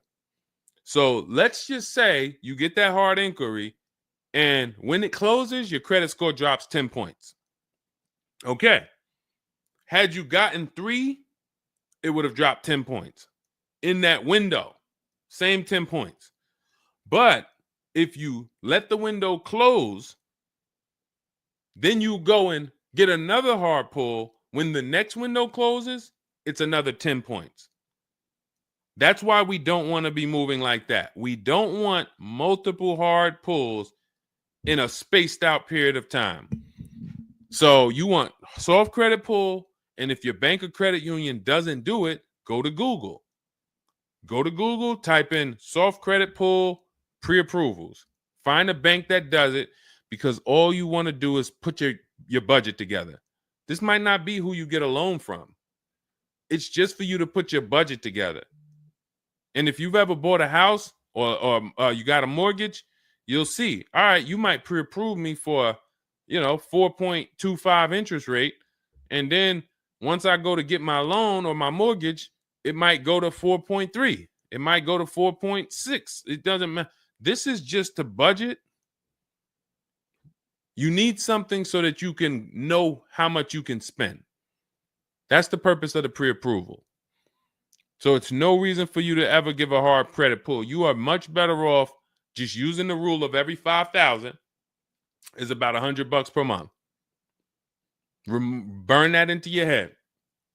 Every 5,000 is about $100 per month. So that means when I'm looking at this $30,000 car, that's $600 a month for 5 years. What if I want it to be $500 a month? Then I need to, instead of taking out a loan for $30,000, I need to take out a loan for $25,000, which means I got to put $5,000 down. But if I'm taking out a loan for $30,000, it's going to be about $600 per month on a 5-year loan. You could go to 6 and it'll drop it a little. For 6, it'll drop it another, But if you don't have that rule of 5,000 in your head, you're too off in your budgeting. You need to have some type of anchor to what this car should cost me. If I'm looking at a $50,000 brand new car, I don't want to be able to, give me the $600 a month on that. Wait, Deshone already told me every 5,000 is $100 per month. How am I looking at a $50,000 car and saying get me the 600 on that? Just divide 50,000 by 500. You're gonna see, oh, that's 1,000. This thing costs 1,000 a month on a 5-year loan. Yes. No money down. Yes. This keeps you from getting in trouble. This keeps you from leaving out the dealership with a 9-year loan. You're at your payment, but your loan is for daggone. It's like if you might not know, it's there's 50-year mortgages. Who would take a 50-year mortgage? Anybody? Anybody volunteering for a 50-year mortgage? Any takers? I didn't think so. No. Why? If you went into a house, $500,000 house, and they said your payment is this for 30 years, but if you take a 50-year mortgage, it drops to this. Nobody on here would be like, okay, yeah, give me the 50-year mortgage. They're available because we've learned that 30 years is the longest you would take a mortgage. And that needs to be 72 months with cars. That's why I tell you 72 months should be the longest you ever consider for a car loan. And if you go in with these parameters, nobody can take advantage of you. All right. All right, let's go. We'll wrap in a car. We're almost done. I say let's go. I see we got maybe one or two more questions. We'll see. For lease, I can only go through the dealership finance department. We'll bring that one in next. I see you. I see you on TikTok. Anita, I see you. What's going on? Warranty extensions worth it? Oh, you mean extended warranties? Okay. Are extended warranties worth it? Depends on the car. If you with warranties, you're asking yourself, what's the odds that things are going to break on this car? And then how expensive are they to fix? And this is why when we get cars, we do something in step 4 of my book. There's a 5-minute process we do. It's a Google check where we check reliability. Every car you look at, you should be typing into Google 2025 this reliability. If you're buying a used car, you should be typing in 2023 Kia K5 reliability. And then you skim those articles. Thank you, Renee Cunningham. You skim those articles, and then you see, what are the third parties saying about this car? Are they saying the reliability is less than normal or less than average? There's tons of people who were in love with a car, and then they do this 5-minute exercise and they see owners are reporting electrical issues with the car, software problems with the car. Owners are complaining about the infotainment system in the car. So this is what we call bad DNA. This is not something that when we buy used cars, you'll see in my book and you'll hear me talk about on the show. We screen down used cars with title history, service records, accident history. That's how we make sure it's a quality used car. Title, service records, accident history. But you could put all those things together, and if you got a car with bad DNA, it has electrical problems, none of that will fix it. So, Deshone, I did that whole search you told me, man. I did everything. I narrowed it down. I got a good car. I got the best price. But, man, the car is giving me problems. You skipped step 4. You didn't do that Google search I told you to do, right? No, I didn't, man. I didn't do it, man. I skipped that. That right there, now you got a great deal on a bad car. So the things I'm telling you to do take 5 minutes. Nothing that I have talked about on this stream takes 2 hours or 1 hour or 45 minutes. Shoot, I have my car in 60 minutes. I do the whole process in 60 minutes. So not one thing I have told you takes more than 15 to 20 minutes at a time. So this is a 5-minute exercise concerning this question somebody asks, are extended warranties worth it? So extended warranties cannot fix a car with bad DNA. You want to skip that. So once you find out, okay, I got a car. For example, there's certain Nissans, when you pull them up, you do you're going to type in the year, the make, the model, longevity. Going back to the keepers. Everybody who answered earlier, they're a keeper. You buy your cars, you keep them more than 8 years, type K for keeper. You don't lease. I don't want you thinking about leasing. But if you're keeping, you need to think about warranties. Just like people who lease don't need to think about warranties for the most part, unless they're a high mileage driver, they're getting a high mileage lease, they're not thinking about warranties. So if you're a keeper, you're thinking about warranty, which means you need to look at longevity. There are certain cars you're going to type in, do this exercise, type in the year, make, model, and the word longevity to Google, and you're going to see this car, owners report transmission problems between 90 and 110,000 miles. There's nothing you can do to change that car's DNA. Nothing. So yes, you can get one with good service records, good accident history, good title history. Nothing you can do to change the fact that that car has transmission problems from 90 to 110,000 miles. So once you do that exercise, that quick 5-minute check, then we can look at what's the cost of repairs on this car? Is it a Mercedes where when something breaks, it's $2,000? If it's a Mercedes and something breaks, and you can keep typing your questions. If you have a question on TikTok, nothing's off limits. So we got time for a few more questions, but you got to type them in for us to bring them into the show. So are we, once you know what cars, like give you an example, you got a Honda, you got certain cars, they're very inexpensive. Something breaks on the car, the parts are cheap, inexpensive. These are the cars where you don't need extended warranties as much as you need a car when you look at a car that has high cost of repairs. So what should you be typing in for the car you want? Cost of repairs. If you're looking at a Volvo XC90, Volvo XC90 repair cost. Where does it fall?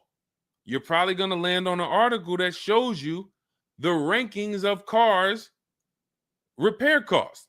If you see that Volvo and Cadillac and Mercedes and all Range Rover, Land Rover, they're up here, then you need an extended warranty. Because when one thing breaks, if you got a $3,500 warranty, it might pay for the whole warranty. One thing. But if you're looking at a car and it's very low, Mazda or Honda or Toyota or very low cost of repair, then maybe you save the $3,000 and you don't get an extended warranty. You just put that money to the side. So it's going to depend on the car. When I worked for Mercedes, if somebody was buying a Mercedes, I told them, go in there, finance department, buy as much warranty as you can afford. That was my words all the time. Buy as much warranty as you can afford. IDK, following your book to secure a lease. How do I get it without putting money down? We don't shop with money down. So you haven't gotten to that section yet. I'm glad you have the book, IDK, but there's no scenario when you're using our templates and scripts where we shop with money down. In step 3 of the book, which is deal focused budgeting, I explain how down payments come in and I explain the risk of down payments. But when we're in step 5, which is reaching out to dealers where we're getting our offers, there's no down payment that ever comes into the conversation. All of our lease offers are with first month's payment due at signing. That's not a down payment because it's just like when you rent an apartment, you pay your rent at the beginning of the month. When you lease your car, you pay the payment at the beginning of the month. And that's it. That's not a down payment. That's your first month's payment. But no, all you do is just follow the book. There's no again, and stay on the steps. Here's what I want to drive home when it comes to this book. And I see we had somebody, Linda March, on Instagram. I see you. Grab Linda March's question, please, on Instagram, Dolan. Do not read this like this is some seminar. There's 2 types of people who use the Cars from Home stuff. All of our stuff is made to be like you having a conversation with me. If you jumped on the phone with me and you said, Deshone, this is what I want. What's my first step? I would give it to you and then you go do it. I wouldn't say to you, okay, Linda, you're going to do this. And then once you do that, go and do this. And then once you do that, go and do this and then do that. And then by the time you finish this, you'll see this on this website, and then you'll be ready to pick up your car then. How would that go for you? Carrie Ann, Gifted Hands Cash, good to see you on Facebook. Well, how would that go for you? You would be like overwhelmed, confused, messing up. That's the way it is when you get my digital book, Cars from Home, and you read it straight through. What you're seeing all the steps. The last step 7 is delivery or pickup, and I'm congratulating you. You did it. The step before that, we're going over paperwork in the finance department and extended warranties. You shouldn't be there because you should be going through step 1, checking it off. Deshone told me do this. Step 2, check it off. Step 3, and then once you get to step 7, which is delivery, check, just picked up my car. It's a checklist, not a Bible or a almanac for car research or car studies. That's not what it is. And so I want to let you know that so that you don't come in thinking you're about to learn a lot about cars. In fact, that's how it was when I first started. My first book was called 52 Car Buying Questions Smart People Don't Ask that cost them thousands. 52 car buying questions smart people don't ask that cost them thousands. That book's not for sale anymore, but if you Google it, it's highly rated. People loved it. People said, Deshone, I use this book, man. I learned so much and I got a good deal. Because I still was teaching you how to get to the multiple offers, but it was too much information. That was when I came and I started teaching and I said, I want to teach you everything I know. No, the way my book now is, Cars from Home, 7 Steps to Saving Time, Money, and Avoiding Dealerships, is to get you right from where you're at to your car. 90 minutes, 2 hours from home. Boom, boom. Little small exercises here, 10 minutes here, 5 minutes there. Boom. All right, I'm picking up my car. So that's why we have the success stories that we have, because of the fact that it's a focused step-by-step book. Okay? So you can get your copy in my TikTok bio, my Instagram bio, the YouTube comments, or the Facebook comments. It's 75% off. That's the welcome offer. It's normally $97, but you can get yours for $24 as long as you get to my bio and Instagram, TikTok, or the YouTube comments or the Facebook comments before that 2 hours expires. This is Brian, just got his first ever lease using the book. Thank you, Brian. 2025 Honda HRV, $30,000 car, $395 a month. That's a 1.2% ratio. No money down. Initial quotes from that dealer was $434, and he used the counter offer calculator and got it down to $395. So that's his best offer, not to be confused with his only offer. That's his best offer that went from $434 down to whatever he ended up paying to get it to 1.2%. So that is how you want to do it. Step by step, go grab your book. Make sure when you get your book, screenshot the thank you page, because my support team's email is on there. Sometimes you're typing fast, you misspell your email, but as soon as you actually pay the $24 and get your book, you'll see the book is on the thank you page. So you can click that link, open it, save it. Make sure you save that link, because every time I update the book, that link is your master link, and I also email you a copy. Okay, and then you'll have everything we teach step by step to get as many cars as you want. You'll see, you'll be like Sheree, you'll be like Zafrina, 2 and 3 and 4 cars. Rosalie, 4 cars. Ken, we talked about. Trey, we talked about earlier, 3 cars. These people have been with us since 2021 and 2022. So if you're new here, you got people that's already 3, 4 cars up on you using what we use, and catch up. All right, go ahead, Dolan. I saw we got a couple more from Carrie Ann. We got Linda March. Following your book to secure a lease, how do I get it? Oh, that's what we just answered. We already answered that one from IDK. I saw you grabbed it, but I answered it before you grabbed it.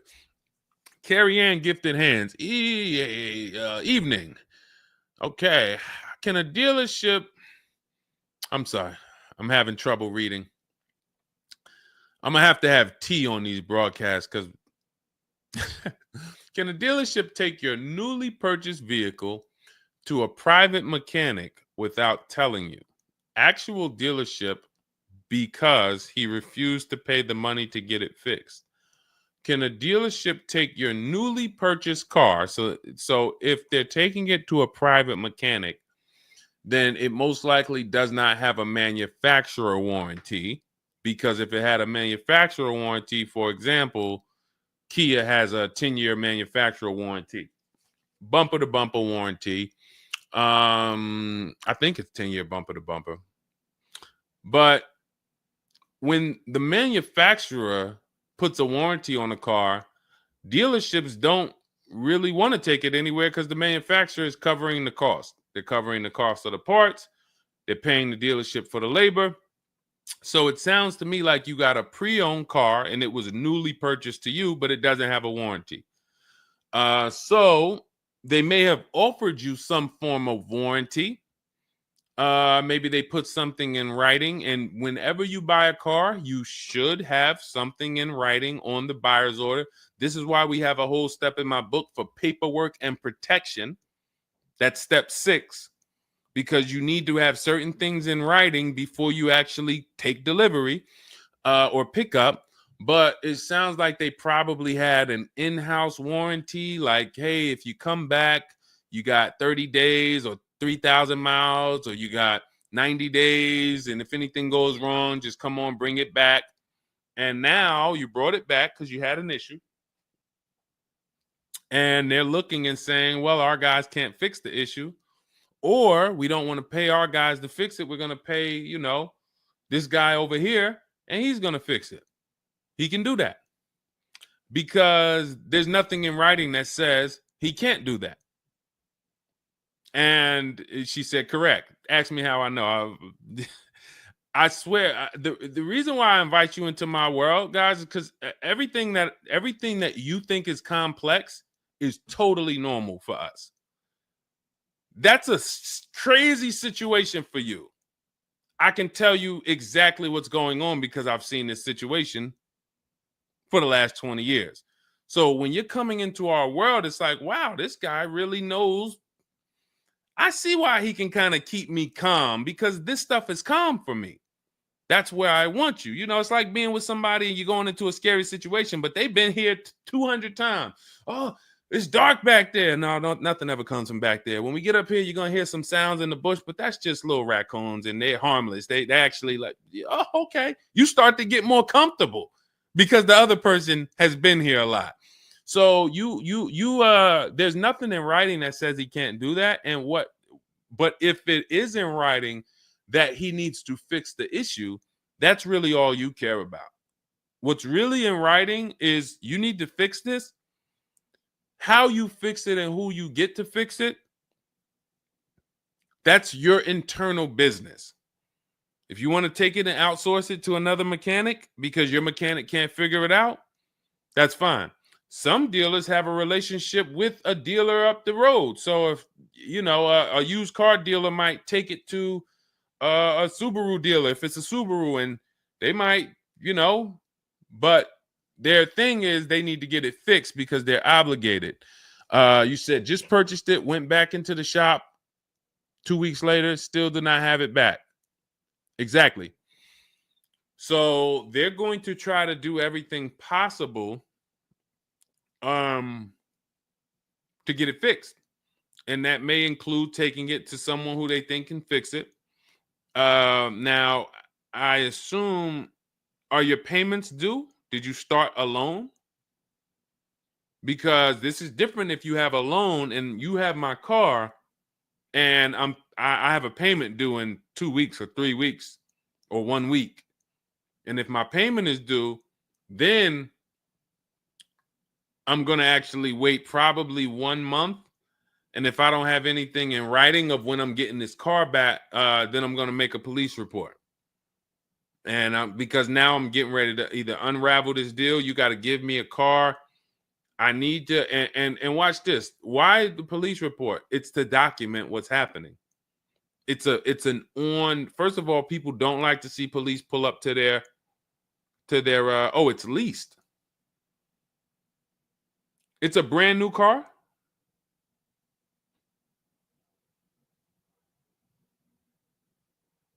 It's a brand new car. Most leases are brand new. In which case, a private mechanic shouldn't be working on a brand new. No, it's used. That's another reason we don't lease used cars.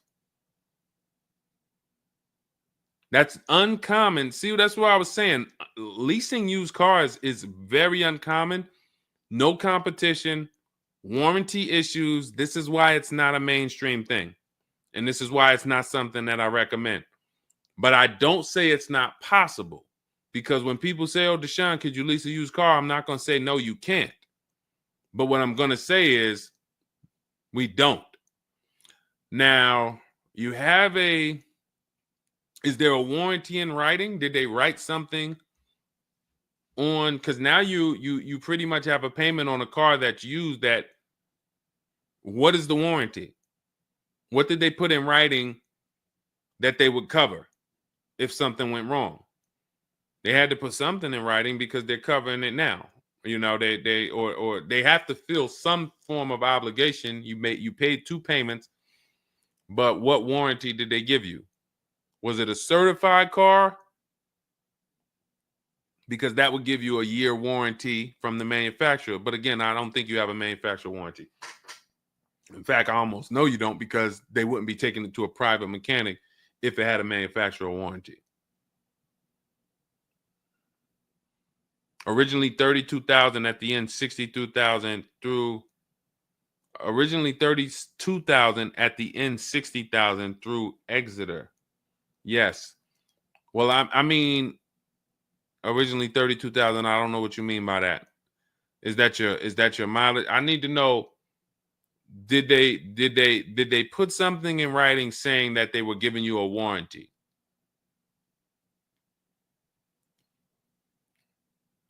We'll try to work through this, because it's no different than if you bought a car from them. There's a bank involved, but it's a used car. It's no warranty, and they're pretty much holding on to it and trying to fix it. And if they can't fix it, we need to know, are they obligated to fix it or not? If there's nothing in writing saying, hey, you have this time where you can bring it back and we'll fix it, then that's gonna be that's gonna be hell for you. So we really don't want that. So, but I can't tell you how to approach this without knowing what is in writing. And again, when you get my book, not you, I'm just gonna try to help you through, but I'm talking to you. That's why we have step 6 is paperwork. Because when you're sitting there looking at a bunch of paperwork and they're telling you to sign it, okay, sign this now. All right, this is your motor vehicle stuff. This is your okay, do you want this? What is important and what's not? What is important and what's not important? Out of all of this stuff, there may be 1-2 words on here that I need to know. I need to look at that buyer's order, and I need every used car, every single used car. I need to know what the warranty is when I drive off. Is it as is? That means when I drive off, it's on you. If the axle falls out on the highway 5 miles from here, you just signed an as-is deal. Buyer beware, it's on you. Is it 30 days, 1,000 miles? Who's going to do the work? Is it from the manufacturer? Is it from this dealership? Where can I go and use this at? You got to come back here. Do I have to go? Is this a nationwide warranty? I need to know what is covered on this paperwork so that I don't end up in a situation that we're trying to get out of right now. The warranty is through portfolio protection.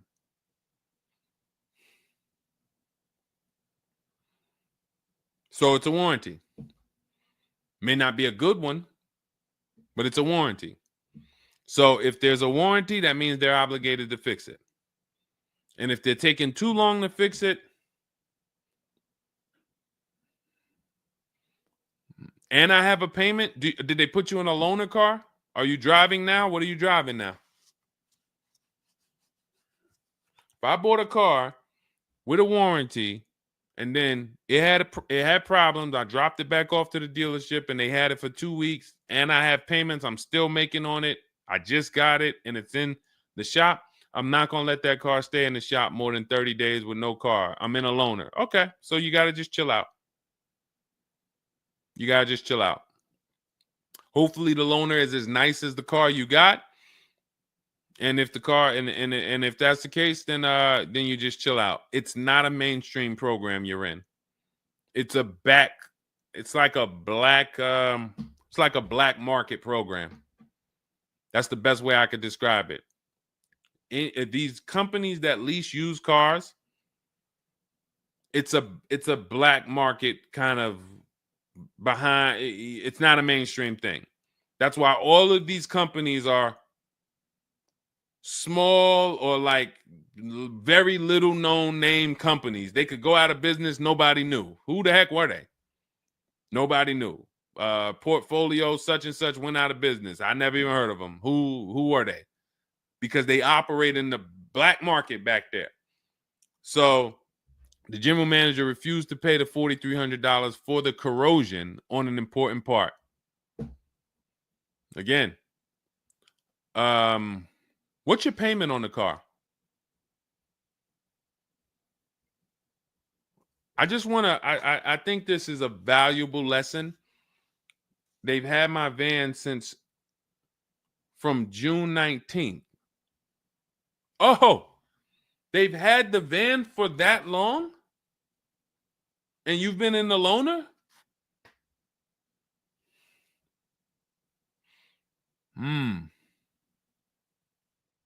Holy crap. All right, what do I do from you? What's your payment on the car?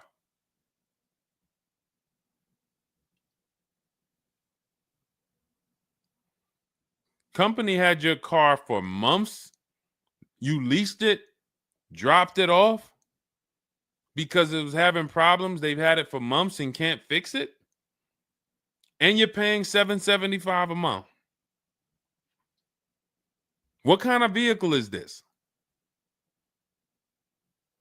What kind of vehicle is this that we're paying $775 a month for?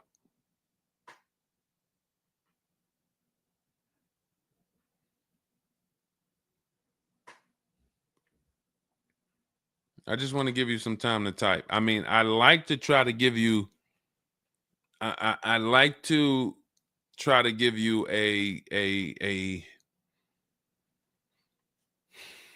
like, what would I do in this situation? And then you have to realize that you can never put yourself in this situation again. Pacifica, a Chrysler Pacifica. It's just getting worse and worse. $775. Do you know what you could be driving for $775? See, the used car leases. Why the used car leases? They don't even make financial. It's not even like a huge financial win. If you'd have told me I'm driving a Chrysler Pacifica and it's $300 a month, $250 a month, then I'd said, okay, well, maybe they're giving you a stupid deal. But I could show you 5 cars for $775 a month that are $80,000 and $90,000 cars, brand new cars. I'm sorry, for $775 a month, I can show you $775, $60,000 cars, $55,000 to $65,000 cars, no money down. I also traded in a Buick and they gave me $2,000 for that. Listen, dear.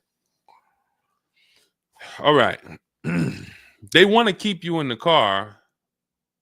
God, how can you get out of this car? Oh man. And just so you know, some situations you can't get out of. So it's not like there's always a way out. There are some situations.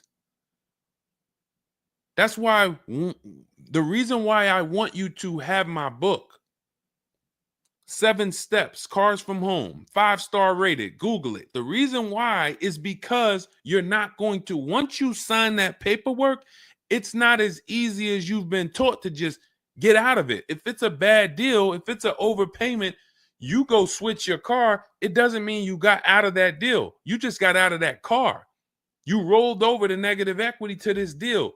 Car deals are like, once you sign them, the damage is done. And then it's about, all right, what's the best way to get out where I lose the least amount of money on this deal? But I'm going to lose. Negative equity, it's going to be there. So it's much better to arm yourself beforehand than to say, all right, I'm in this situation now. How do I get out of it? Because some situations can't be gotten out of. People used to walk into the dealership, they got 15,000 of negative equity. Oh man, you can't get me in nothing. Can't get you in nothing. Well, when I put you at this car, you see this car, you like it, right? Yeah, man, I like that. All right, I got you the $450 a month on that car. That's a good payment. Absolutely, man. Come on, I'll take that right now. Okay, now let's bring your $14,000 of negative equity over. Yet $450 a month. That goes up to now $700 a month.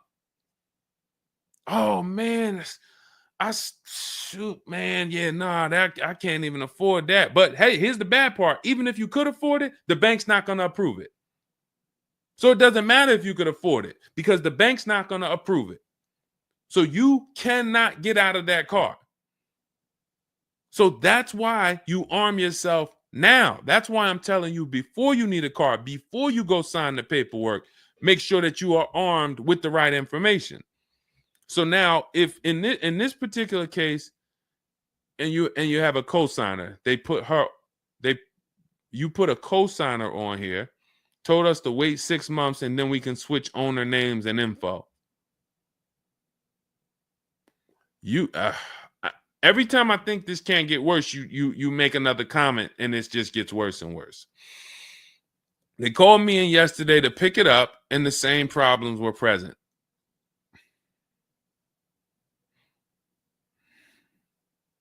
Good Lord. I'm almost stumped. Okay. All right. All right. You need to find out how many miles are on this car? How many miles are on this car?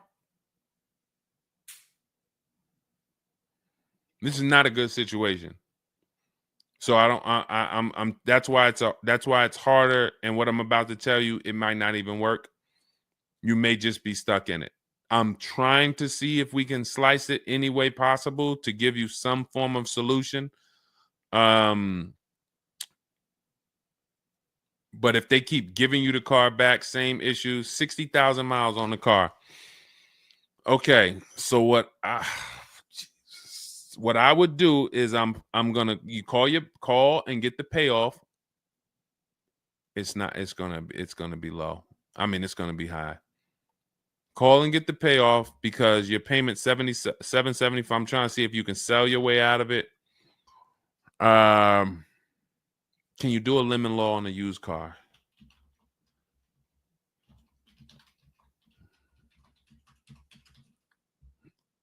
Let's see. Yes, some states have lemon laws that cover used cars, but the specifics vary by state. What state are you in? If they can't fix the same issue, but it's an aftermarket warranty.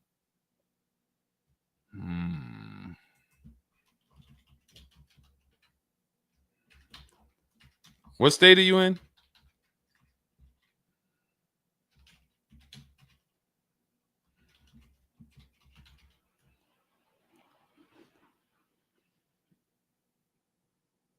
Maryland. Let me see. On a used car, Maryland. In Maryland, the lemon law primarily focuses on new cars or lease cars. Nope, that's not going to work.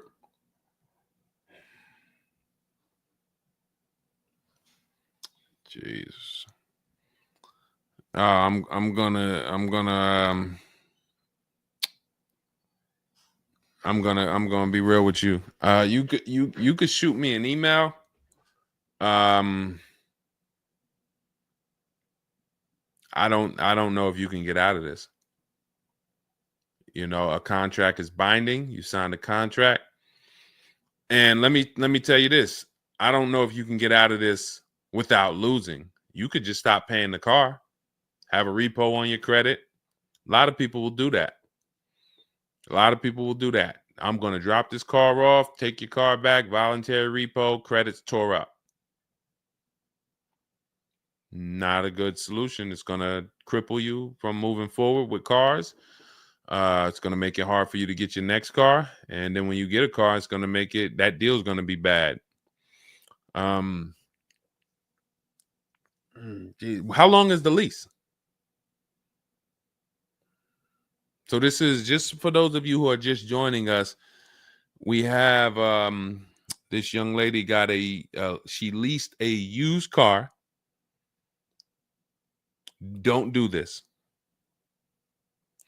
And again, I'd like you to email me. Maybe I'll think of something that will come up as a solution. But you know, I trust you're gonna learn from this. It sucks. It's a horrible situation, and it's evidence of how bad certain bad structures can be. Because and again, I know some of you who've joined me for a long time, you may be used to, well, Deshone has a solution for everything. Not everything. There's times where you are too buried, and the only thing that will heal the wounds is time. That's the only thing. The deal is done. You have to pay down the deal.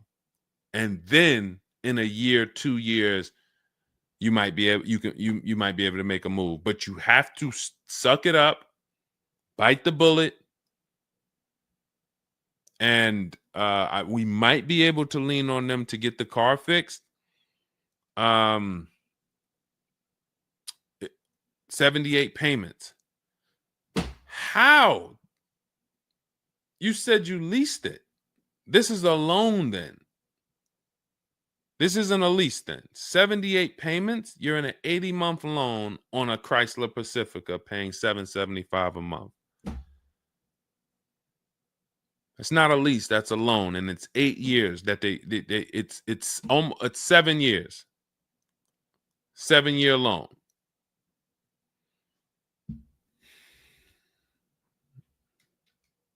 I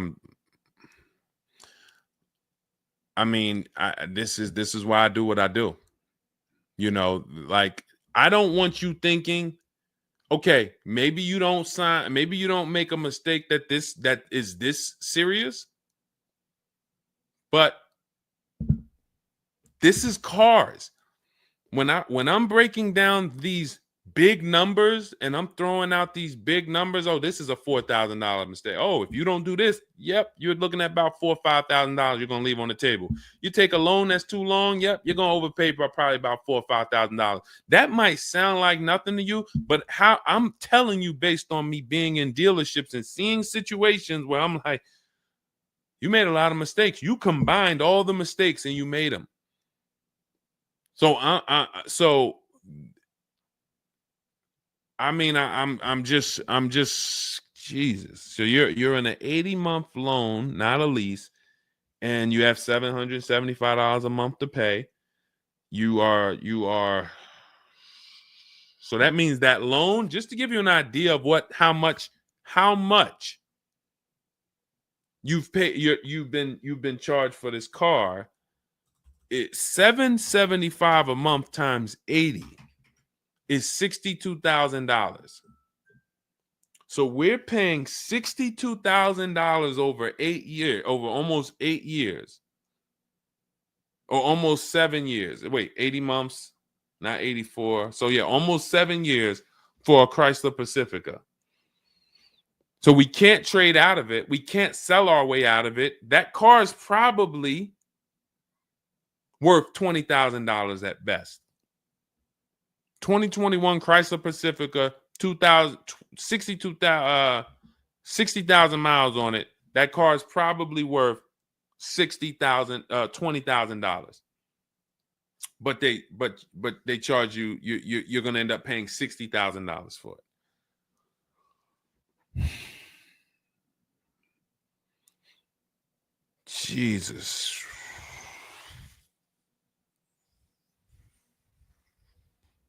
Most people will let the car go. Most people will let the car go. I don't. If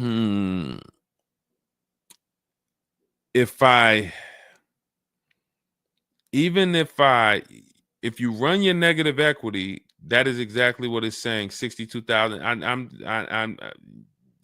It's exactly what it's saying. $62,400 to be exact, including the $2,000 down payment.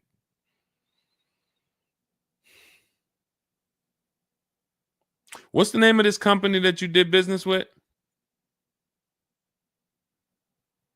My friend will not let that fly.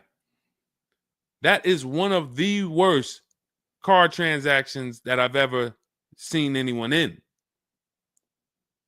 And your friend is on the deal with you as a co-signer. This is level 10 out of 10 bad. Rich Morton Mazda. Do you know what your credit score was roundabout when you made this deal? Rich Morton Mazda in Maryland. Everyone remember that name. Rich Morton Mazda in Maryland. Stay away from them. This is one of the worst deals I've ever seen. She is the main person they told me I could not sign the papers.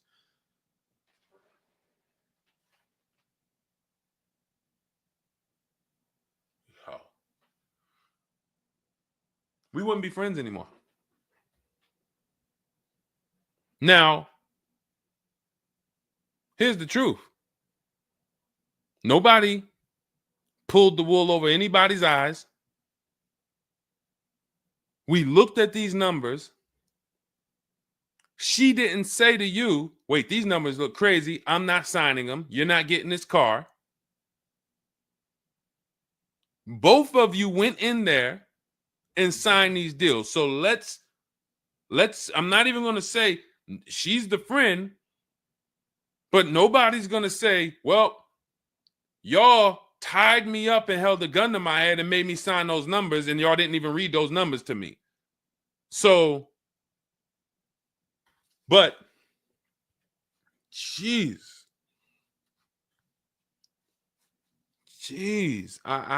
this, you're buried.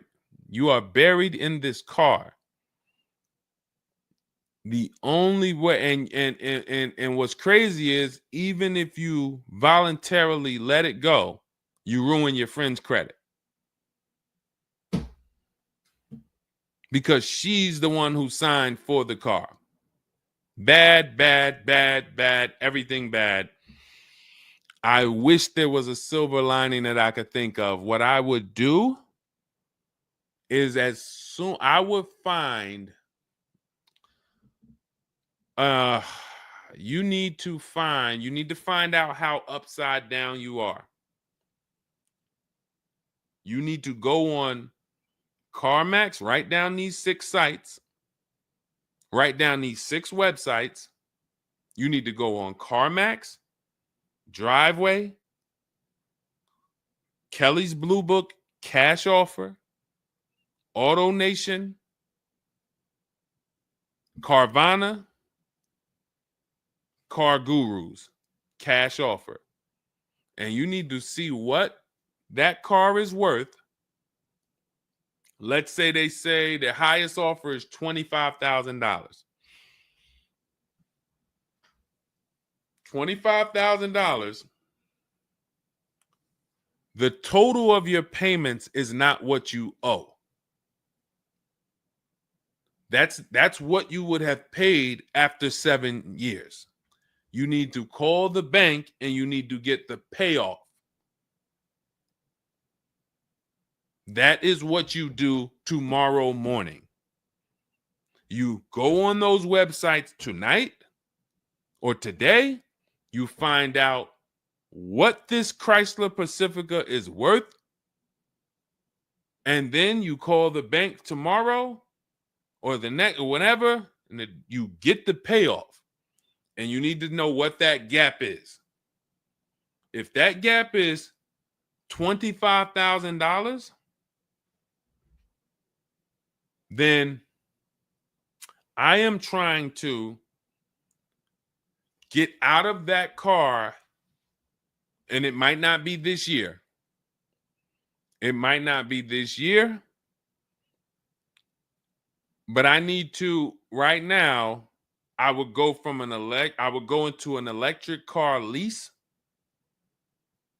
where I could get, like, there are certain electric cars, and if I was shopping them, I would choose a bunch of them that were 50. I mean, I got a couple people who've gotten Like Val, she just got her electric vehicle. Some of these electric vehicles people are saving. This is a 1.16, but even going back to Zafrina's first deal, she got an electric car and she probably got like close to 17 grand off the car. Milligan, I always use Milligan because she got one of the biggest discounts ever using what we use. It's an electric car, but she got, where's Milligan? I got to label these better, Dolan. Remind me I got to label these better because I cannot just cycle through these. Sean got 20 grand off. The reason why you need a car that when you shop your deals, you need like $30,000 off the price of the car. And because right now you're paying a high payment and the car is worth nowhere near what you're paying. So as you pay $775 every month, you're paying it towards an asset that is worth nowhere near what you're paying. You also need to find out if you have gap insurance. So I'm going to give you those 2 homework assignments. And then the next time we're live, you jump on the show and you tell us what you did. Those 2 homework. Find out if you have gap insurance. And then you need to get your payoff and go on those websites and get the cash offers and find out what the gap is. Because if the gap is $25,000, then what I'm doing is I'm shopping. If you listen, you get, if before I tell you to get the book so that you can shop a bunch of different electric cars from home, you need to get $25,000 off the price of some electric car. While they still got the rebate, while they still got the incentives, those incentives are going to go away. When do the electric car incentives go away? Let's see. Hold on.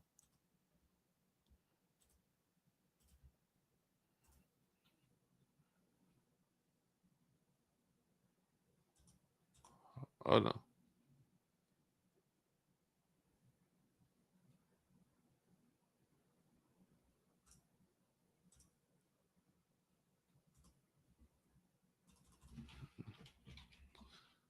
When do EV incentives?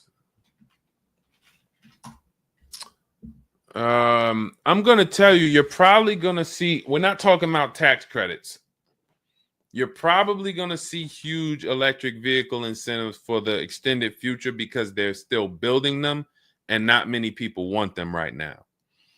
So you need to get like $25,000 off the price of some car or more. Like I said, with Milligan, she got she got almost 27,000 off. And then you would roll that over into a new car and you would lease it. And your payment's going to be high, but you're going to be in a good car. So if you lease a car and you end up with after you knock off that $30,000, and I would be just shopping multiple electric vehicle leases using our system. Again, at this point, you're either going to listen to me or you're not. So, I mean, I'm just going to assume you are. And you would just run multiple electric cars through our 25-to-5 system and see, all right, how much could I get off that one? Oh, they're saving me 15 grand. Nah, that's not enough. All right, let me go pick this Kia SUV. All right, how much can I get off that? Oh, 17 grand. Nope, nah, that's not enough. Oh, let me pick this one. Oh, they're giving me 22 off. All right, that's better. Let me see if I switch this car over to that, how much they would give me. And you're trying to get out of that car, but you cannot bring all of that negative equity over unless you already knock down this new car by $20,000 or $25,000 because the bank is not going to approve it. So you need something that you can save that kind of money off of and then come over to a lease and then, all right, forget about lowering your payment right now. You could lower your payment right now. You need to get out of that car into a better car for the same payment or similar payment. You're not lowering your payment. Only way you're going to lower your payment is to get rid of the car, ruin your friend's credit. But once you do that exercise, let me know where the gap is. Next time you see me live, jump on. Hey, Deshone, I did it. The gap is like $22,000, or the gap is $30,000. If the gap's 30, then we got to see what we do there. But the long-term plan is I need to get out of this and I need to get into an electric vehicle that I can lease for 3 years so that I can bury all that negative equity into this car. And what it's going to be is it'll be like, all right, I'll knock 25 grand off the price. Normally my payment would be stupid low, like $250 a month, because I just knocked 25 grand off this, but I'm actually just putting the 25 grand from this Pacifica back on there. So it's still going to be around 700-800, but I'm driving a brand new car. And then once my 3-year lease is up, I can actually be done with this versus being in this for 78 more months. All right. So next time I'm live, jump on and, tell me you did the homework and we can see if we can actually, try to get you to some form or fashion of some type of end. Yeah, I'm not a fan of the electric car. Can't help you. Can't help you. I appreciate you being on here, but you should have not been a fan of this. How are we in a 2020? This is the part where we have to realize you have your friend tied to this car.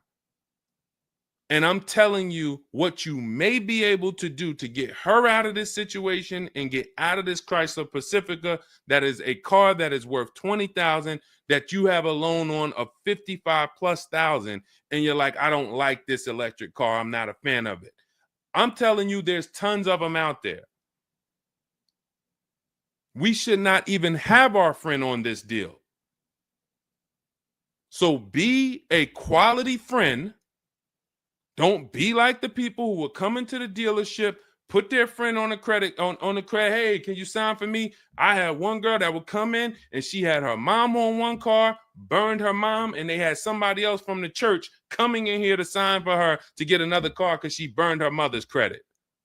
Didn't care about nobody. Do not be that person. You have someone tied. Your friend was nice enough to be on this horrible, terrible deal with you. Now you need to do something to show her you are trying to get her out of this deal, regardless of how you feel about the car, because you should be feeling terrible about the Chrysler Pacifica that you're in that we have an 80-month loan on. She is the one who put us in this situation and we are trying to go the best route. So how are you in the deal? Does the lease go from the day you got it to the anniversary day? It goes usually 3 years. How are you in the deal? When you're saying your friend is the one that put you in the situation,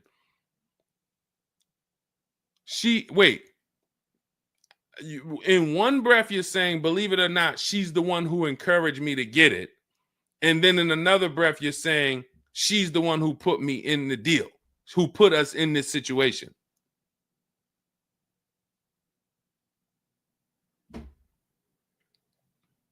I don't care who put you in the situation. It's a horrible situation. So if you want, that is the only solution, and it may not even work. So let me just be clear. Lots of people on the show, they seem to be very interested in your story. This is a very interesting story. There's not many times I had to jump on this show and hear something where I'm like, you're probably not going to end up with another car. You're probably going to be stuck in that car for at least 3 years, paying down the balance because you owe too much on it. And maybe you can lean on them to fix it, but there's no lemon law, so it's not like you can actually put it through a lemon law. So you might just be giving it back to them to fix, giving it back to them to fix. But you're in the loaner and your friend's on the paperwork. So that tells me the car was for you. It wasn't for your friend. So your friend signed for the car knowingly, may have encouraged you to get the car. Yeah, girl, I'll do it. Listen, I want to see you win. Look. Maybe didn't know what she was signing, didn't understand. All right, you're $775 a month. Can you afford that? Okay, yeah, I could afford that. Okay, perfect. All right, I'm going to sign for it. Didn't realize maybe it was for 7 years. and didn't realize that, oh, shoot, you're going to be paying 60 grand for this car, and didn't know, oh, this car is going to be in the shop, but it's your car because you're the one in the loaner. It's not her car. She's not in a loaner. So there's only one potential solution where you could even think about getting out of this car, because no one can get you out of a car that you're $30,000 buried in. There's no bank. You could have a 900 credit score, never missed a payment in your life. No bank is going to approve taking $30,000 from this Chrysler and putting it onto whatever new car you decide you want. You need to get a huge discount off of some car. There's no car that's going to give you $30,000 off or $25,000 off except an electric vehicle. So if I'm telling you something that may not even work, but it's your only route, that's all you got. You want to come up with something else, repo the car, ruin your friend's credit, I got nothing to do with that. My only job is to try to provide and advise a solution to when people tell me, this is my situation, this is my goal. Normally people have 2 or 3 options. You have half an option. Like, you ever play spades? 1 and a possible, 3 and a possible. You have none and a possible. The possible might not walk.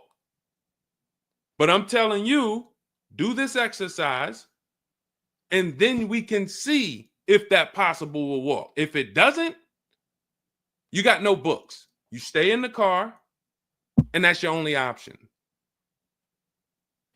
It's a bad situation. One of the worst I've ever seen. And I'm not saying that to beat you up. I'm saying that so you realize the severity of the transaction.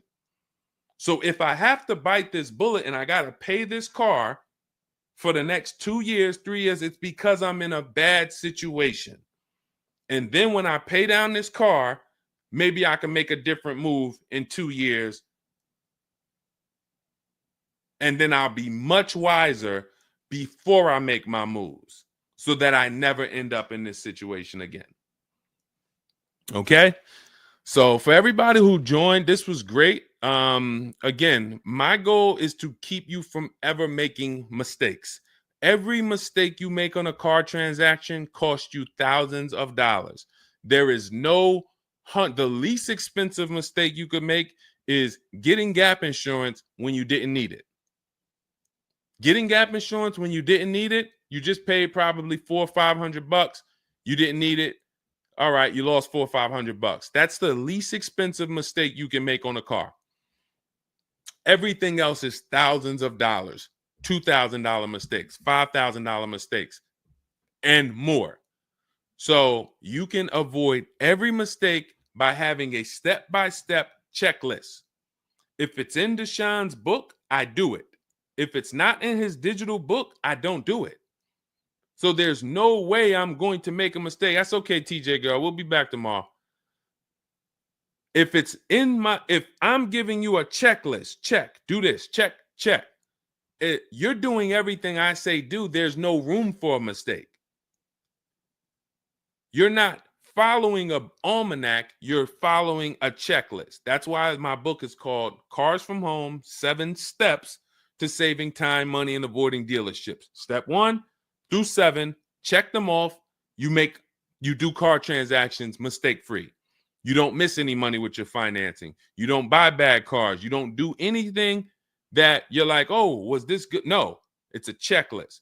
So normally it's $97. It's a digital book.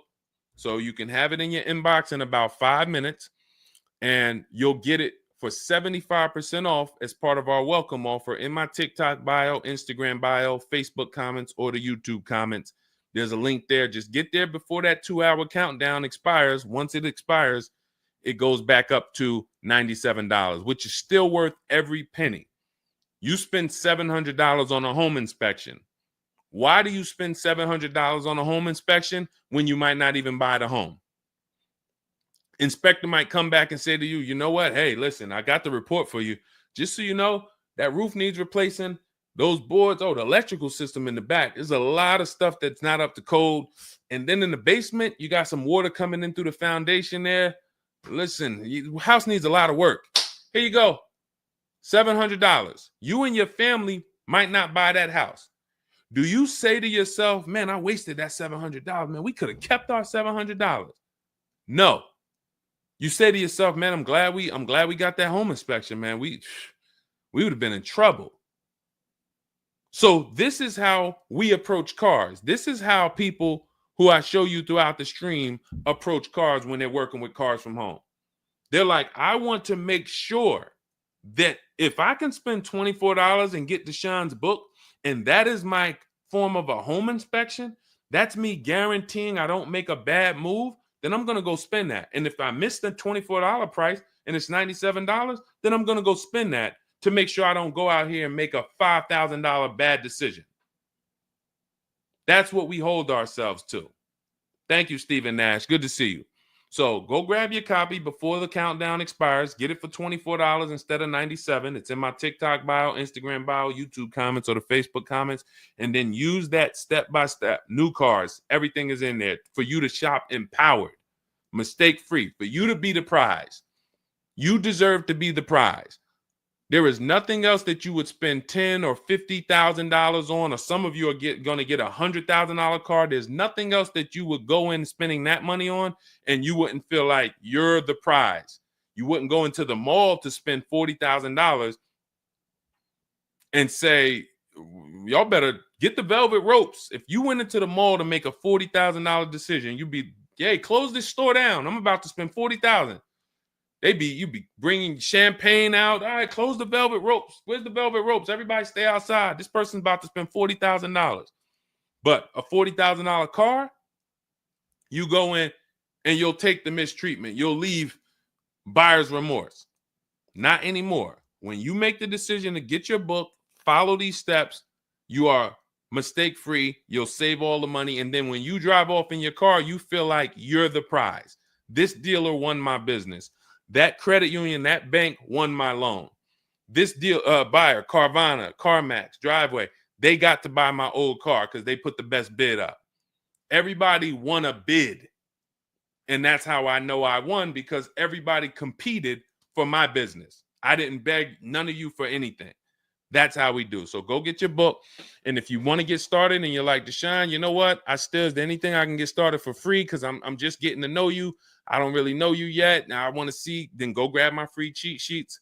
Dolan will put a link in the comments for you guys. It's Deshone's cheat sheets. It's also in my TikTok bio, my Instagram bio. And you can see what we give to people who want free advice to get you started. But if you're like, no, give me the blueprint. Give me the bang, bang, step-by-step, start to finish. That's my digital book. Go get it. And carry in gifted hands. Please check back in with us.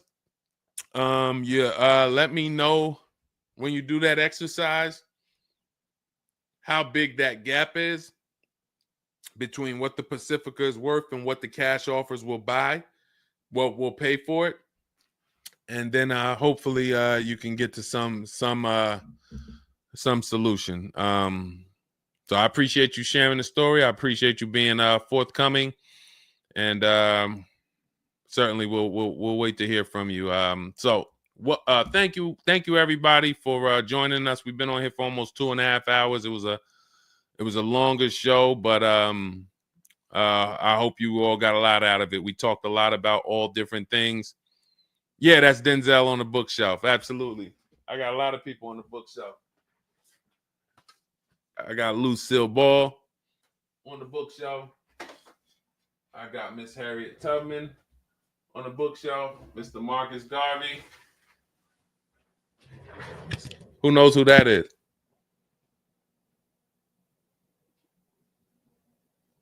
That's the great one.